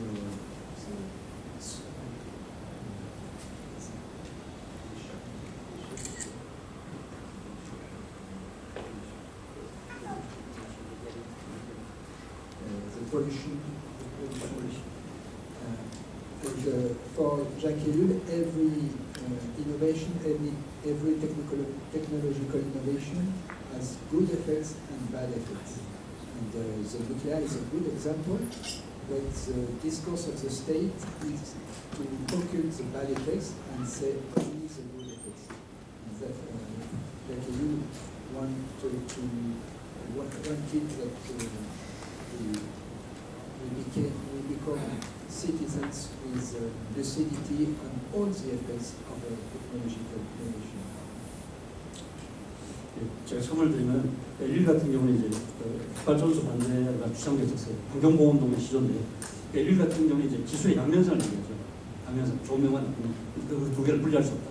그러니까 원자력 에너지가 어떤 전기를 가져 좋지만은 LG가 쓰레기라든가 원전 쓰레기라든가 되게 무심하다 그런 사고 같은 거 그런 걸 부수적인 잘 갖고 있기 때문에 LG가 반대하는 거죠. 부정 기술을 반대하는 것이 아니라 양면성 때문에. 예.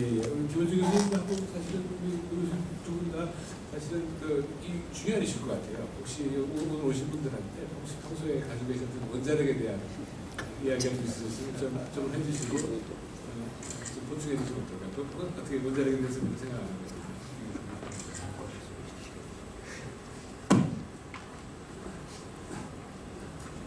우리 현안 분위기도 하고요. 해서. 원자력에 관한 그 문제도 정말 그 세상 많은 환경 문제처럼 말씀하신 것처럼 그 양면성을 지니고 있는 것 같아요. 그러니까 우리가 일단 현재의 그 편안을 위해서 원자력을 쓰는 것이 현재로서 가장 청결한 에너지라고 하는 것은 사실이지만은 그렇지만 가장 근본적인 문제는 우리가 원자력의 그 처리를 제대로 이제 못하고 있고 결국은 우리 후손들에게 막대한 어떤 짐을 떠넘기는 것은 제가 그 말씀드렸던 지금 기업농하고 거의 똑같은 멘트라고 생각을 합니다. 그러니까 지금 순간적으로 단기적으로 우리가 편안하고 잘 살기 위해서 모든 것을 소진시키는 것과 거의 이제 똑같다는 그 생각을 하고요. 그래서 그 원자력에 대해서도 저희 이렇게 양가적인 입장을 갖고 있습니다. 예, 그 생태교육에서 원자핵에 대한 교육은 어떻게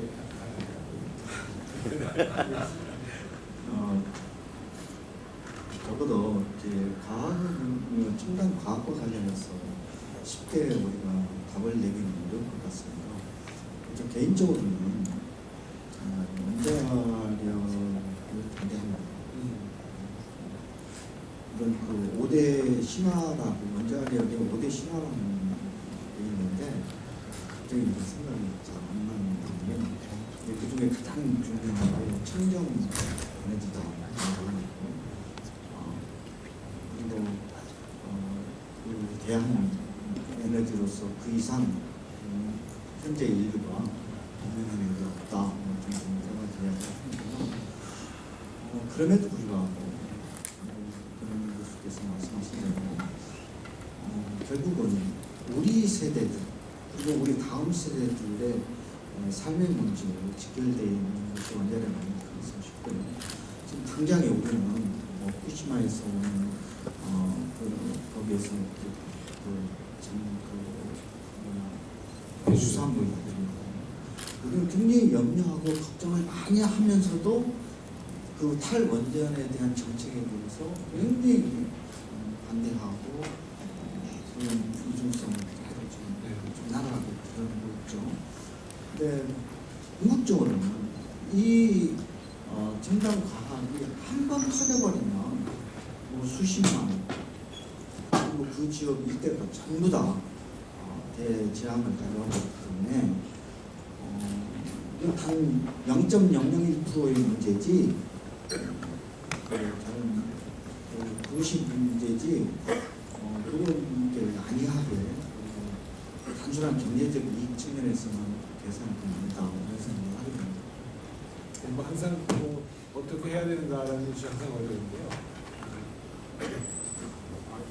네. 성공 교수님.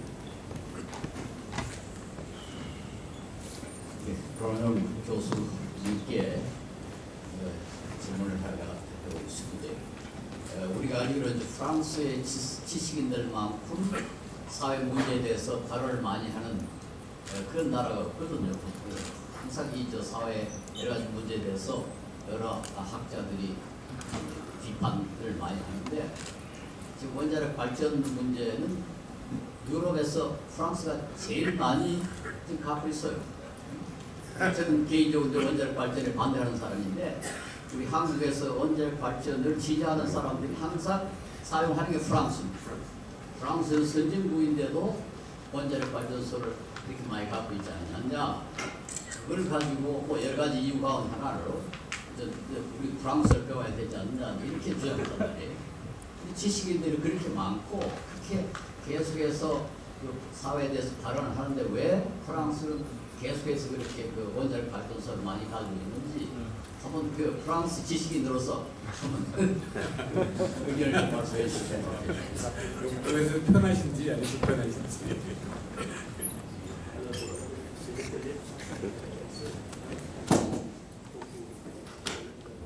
다음 분 혹시 원하시는 분 있으면 마이크 여겠습니다. 예, 하시죠.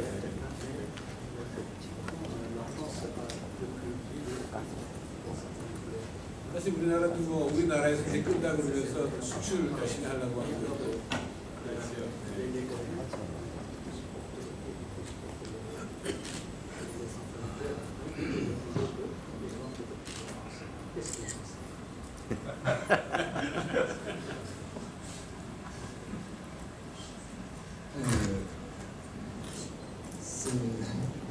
I don't think that France is a good model for the world because on the question of nuclear energy, France has given a very bad model because France has decided to go very quickly in nuclear energy without calculate the risks and the effects. And we know that there are risks, but we have told the risk we will say tomorrow, we will say in the future, we will innovate with technological innovation to find solutions for the risk, but we went to the nuclear energy before having solution for the risk. And it's a very bad, I think it's a very bad model for the world. And France, if Koreans see France as a model, I am very skeptic.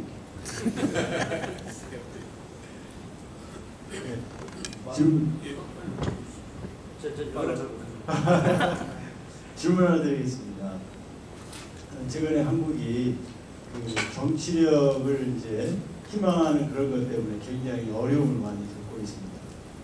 정치에 대한 희망이 굉장히 많아서 지식인들도 거기에 이제 말려 들어갔고 교회도 거기에 말려 들어가는 바람에 굉장히 고통스러운 상황이고요.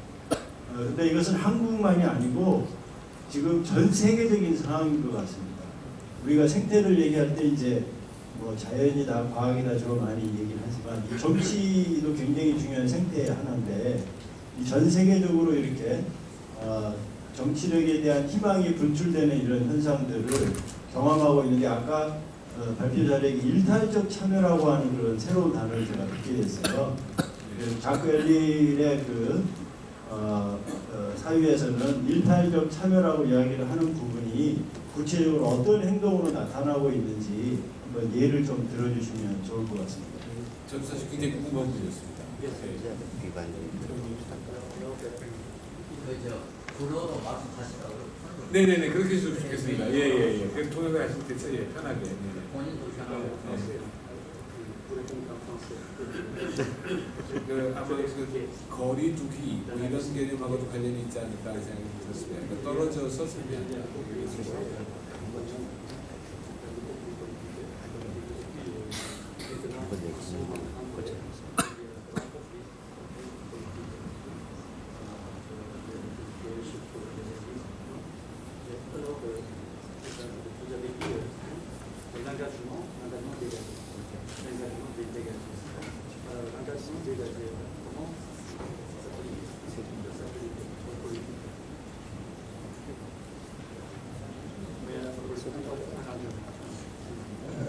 Donc je parle en français, je réponds en français.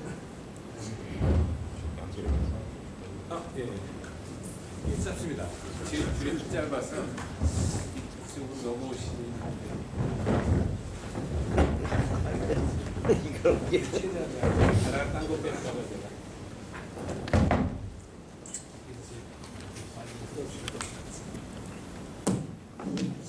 Donc je réponds en français. Je ne vais pas parler de la Corée que je ne connais pas, 한국은 잘 모르겠고요. 네. mais je vais parler de la position de Jacques Ellul par rapport à l'engagement politique. 예, 자크 엘릴의 그 정치 참여에 대한 얘기가 나왔습니다. Jacques Ellul avait une pensée dialectique. 엘릴은 그 변증법적 사고를 가지고 있죠. Il distinguait trois concepts, l'engagement, 예, 참여, le désengagement 비참여, et le dégagement. 이게 아니면 일탈. 예. Et le dégagement n'est pas le désengagement. 예, 일탈은 참여가 되죠. engagement. Donc, l'engagement, c'est le fait d'agir. 예, 참여는 그 행동하는 겁니다. 인류의 개념입니다, 제 개념은. Le désengagement, c'est le fait de ne pas agir. 예, 비참여는 행동하지 않는 거죠. Et le dégagement, ou l'engagement dégagé, c'est le fait d'agir après avoir été libéré, et notamment libéré par le Christ. 오케이. 그 이탈적 참여라는 것은 일단 예수 그리스도에 의해서 해방된 이후의 참여를 말합니다. 좀 구체적인 예를 한번. 예, 그러니까 par exemple, 네. c'est la tentation de Jésus-Christ. Oui, c'est-à-dire que si je m'engage sans avoir été dégagé, je vais agir. 예, 그러니까 이탈적으로 있지 않으면 항상 참여하게 됩니다. 이것은 좀 우리가 초월적으로 바라보는 참여는 하되 어떻게 이탈적인 참여입니다. Tandis que ce que Jacques Ellul propose, c'est une éthique du dégagement ou de l'engagement dégagé. 예, 그러니까 엘릴은 이탈적 참여라는 그런 윤리를 제시했죠. Qui consiste à être d'abord libéré par le Christ. 예, 우선 예수 그리스도에서 해방이 됩니다. C'est-à-dire d'avoir été libéré à l'égard de soi-même. 자기 자신으로부터 해방이 되고요. 네. Pour ensuite s'engager, mais en étant dans un engagement léger et libre. 예, 그 이후에 어떤 자유로운 그런 참여를 가능하죠. Où je ne suis pas crispé sur le résultat de mon action. 그러니까 내가 어떤 나의 행동 결과에 대해서 어떻게 억눌려 있다면은 j'agis, mais j'agis librement, 예, sans être absolument obsédé par l'efficacité. 예, 어떤 효율성에 매여서 행동한다는 문제가 되겠죠. 효율성을 문제가 돼. Et c'est le Christ qui nous permet cela. 그러니까 c'est le Christ qui permet cet engagement dégagé. 예, 그러니까 예수 그리스도는 그러한 이탈적 참여를 얘기했습니다. 제가 좀 보충을 드리자면은, 그러니까 우리가 참여를 무조건 해야 되는데 참여보다는 일단은 먼저 그런 자세가 중요한 거죠. 그러니까 엘릴은 특히 이제 행동을 굉장히 좀 행동보다는 존재 자체를 강조했죠. 그렇다고 참여를 하지 않은 아닌데, 그러나 일단 참여를 하더라도 우리는 어떻게 좀 더 떨어져 초월돼서 참여를 하는 거예요. 그렇지 않다면 어떻게 그 참여나 그 정치에 그냥 매일 수밖에 없는 거죠. 최근에 제가 봤던 그 유튜브 비디오에 꽤 오래된 건데 엘룰의 그 인터뷰가 있었습니다. 그 인터뷰에서 사람들이 애너키스트, 그러니까 엘룰을 보통 애너키스트로 많이 팩트라이즈 하는데 그 사람들이 자기들한테 불평을 한대요. 왜 좀 이렇게 오버나이즈되어 있는 애너키스트 운동에 참여해가지고 세상을 바꾸려고 하지 않냐. 그러니까 그 자크 엘룰 스파스기 재밌는데요. Organized anarchist is 그 말 자체의 모순이라는 거예요. 어찌 보면 지금 떨어져 있는 상태에서 어떤 당파에 속하지 않은 채로 어떤 것을 이야기하는 그러면 그런 걸로 참여하는 아마 그런 거 아닌가 싶습니다. 그런 혹시 네네 하셔도 됩니다. 네네 모르겠는데요. 이탈리아 참여에 관한 질문입니다. 앙가지망 일바지에 관한 질문인데 그 앞에 보면은 자크 엘릴은 지구의 미래에 대한 어떤 희망도 제시하지 않습니다. 희망이 없다라고 지금 얘기를 하잖아요. 희망을 제기하라고 얘기를 하고 마지막 페이지입니다. 그러니까 자크 엘릴은 지구의 미래에 대한 어떤 희망도 제시하지 않는다. 그러니까 결국 지구 미래에 대한 맨 마지막 페이지의 말을 결론 부분입니다. 그렇게 이제 얘기를 하고 있고. 그래서 이제 그게 결과의 연륜이면 이탈적 참여라고 하는데 그래서 그 다음 나오는 말이 그리스도의 생태학적인 그걸 생태학적 안가주망이라고 얘기를 하고요. 이 세상을 구원할 수 있는 인간의 능력에 대한 환상이 전혀 가지지 않고 세상 한가운데 온전히 살아가는 거죠. 이렇게 얘기를 하는데 이게 이제 결국 제가 보기에는 굉장히 모순적으로 들리는 말 자체가 그러니까 세상은 점점 더 나빠지고 있고 세상은 멸망을 향해서 지금 하고 있는데 어떻게 어떻게 지금 그런 아무런 희망이 없는데 어떻게 안가주망이라고 하는 것을 할 수가 있고 어떻게 그렇게 점점 나빠진 세상 가운데서 온전하게 자기만 초연하게 살아갈 수 있는지. 그러게요. 네. 그렇게 저는 사실 이건 굉장히 어떻게 보면 나쁘게 얘기하면은 현실 네. 도피주의의 그런 생각을 보이는 게 아닌가. 현실 위에 올라앉아서 그냥 가만히 생각만 하고 있는 거죠. 아무것도 안 하는 저 위에 세계만. 근데 실제로 뭐 레지스탕스까지 참여를 했던 분이라 가지고 그분의 그 생각이 뭔지 이 부분을 좀 이해하면 도움이 많이 될 것 같습니다. 사실 엘룰이 자기 스스로도 질문하고 계십시오. 질문 말씀하십시오. 네네. 도입하시는 동안 신동 교수님이 아마 좀 도움을 주시려고 그런 것 같네요. 아주 굉장히 흥미로운 그 인식이고요. 변증법적인 그런 인식을 갖고 제시하는 그런 삶의 기독인으로서의 삶의 길도 굉장히 독특한 것 같습니다. 이따가 신 교수님 좀 도와주시면 더 좋겠네요. 일단 대답을 좀.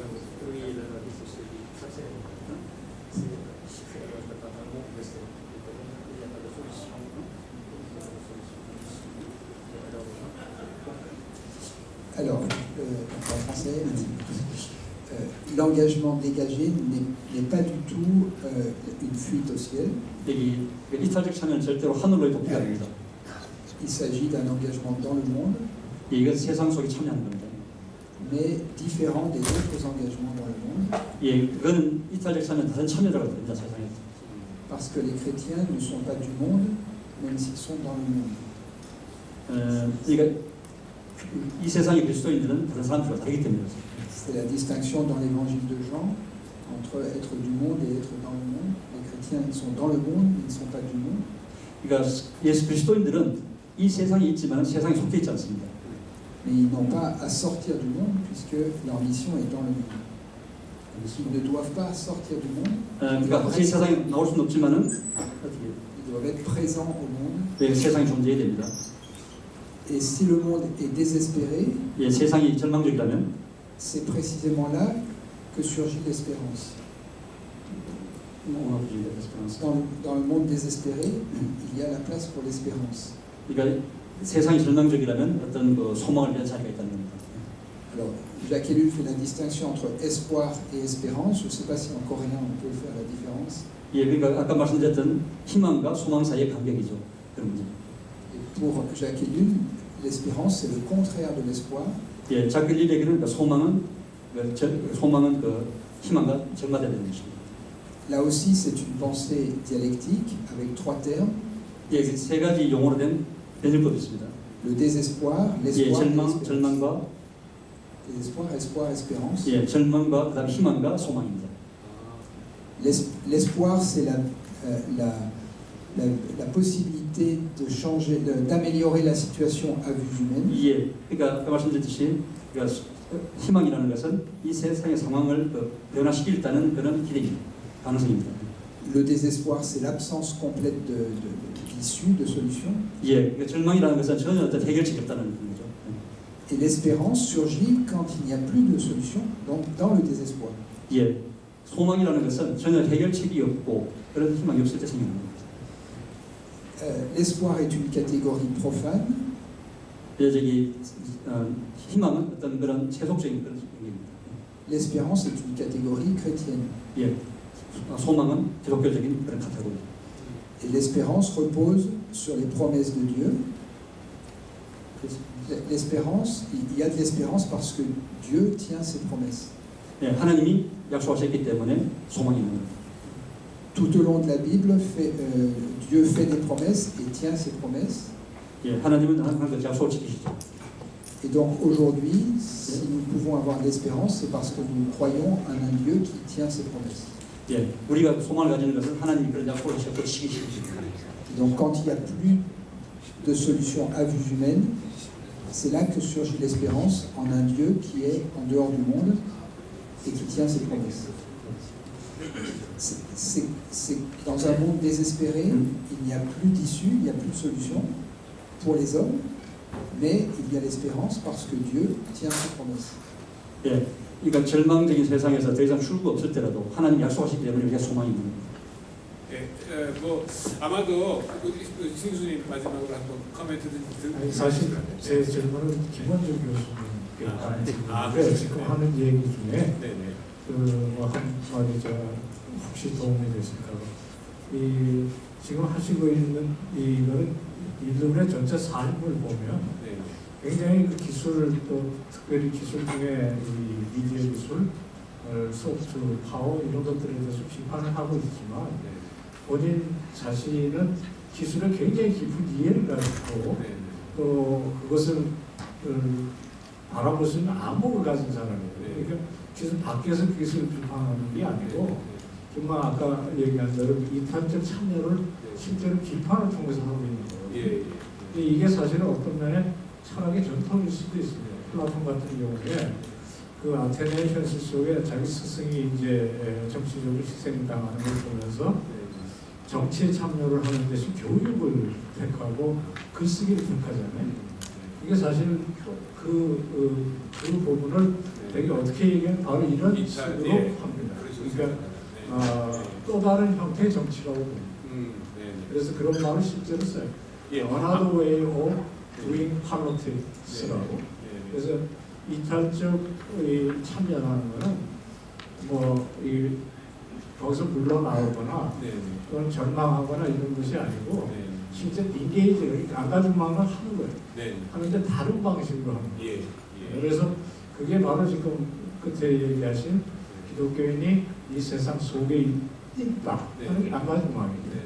그러나 이 세상의 것은 다른 방식으로 살아가는 게 사실은 참여가 되는 거예요. 그래서 그런 식으로 생각을 하시면 조금 도움이 되실 것 같고 마지막으로 김원중 선생님 그 파워포인트 61쪽에 보면 그 하나님의 계속적 창조라는 말, 물론 그 웬델 베리의 표현을 그냥 쓰셨는데 이게 이제 아마 신학을 조금이라도 공부를 한 사람들에게는 이게 이제 범신론으로 들릴 수도 있고 또 그렇다면 하나님께서 계속 뭐 이제 보통 신학에서 쓰는 말은 섭리일 텐데요. 그리고 하나님께서 보존하시고 맞습니다. 기독교 세계관에서 볼 때 하나님께서 지금도 붙들고 계시고 지금도 보존하고 계시는 일반은 천국이 그러나 이건 계속적 창조 이렇게 얘기하면 범신론으로 들릴 수도 있고 진화론으로 들릴 수도 있고 사실 이 웬델 베리가 어떤 맥락에서 계속적 창조라는 말을 썼는지를 좀 궁금하게 생각하고요.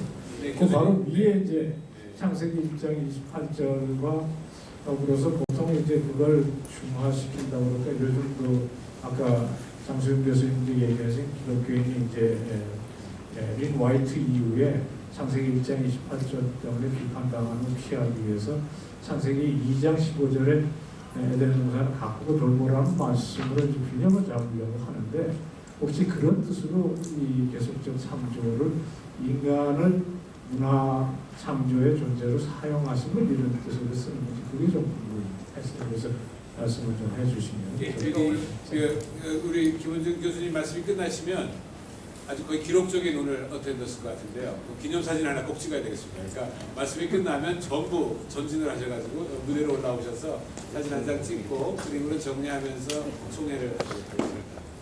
교수님. 근데 저기 웬델 베리 테스트를 배경 갖고 있는 사람인데 이것은 베리가 말하는 것은 하나님 세상을 만든 후에 세상을 그냥 내팽친 것이 아니라 좀 세상의 모든 그런 것을 관장을 하시고 하나님은 결국은 이제 그런 걸 통해서 어떤 아직도 하나님 세상을 만들어가고 계신다는 하는 이제 그런 측면에서 얘기를 하고 있고요. 그래서 이제 이 세속화된 문명이 하나님의 자리를 찬탈해 버리고 신이 없는 세상 그걸 이제 만든 것에 대한 하나의 얘기를 이제 이런 식으로 하고 있습니다. 그래서 제가 이 부분은 제가 이제 언급을 안 했는데요. 배려의 맥락은 좀 그런 맥락에서 하고 있는 거예요. 예, 그러면은 뭐 아쉽지만요. 오늘 토론은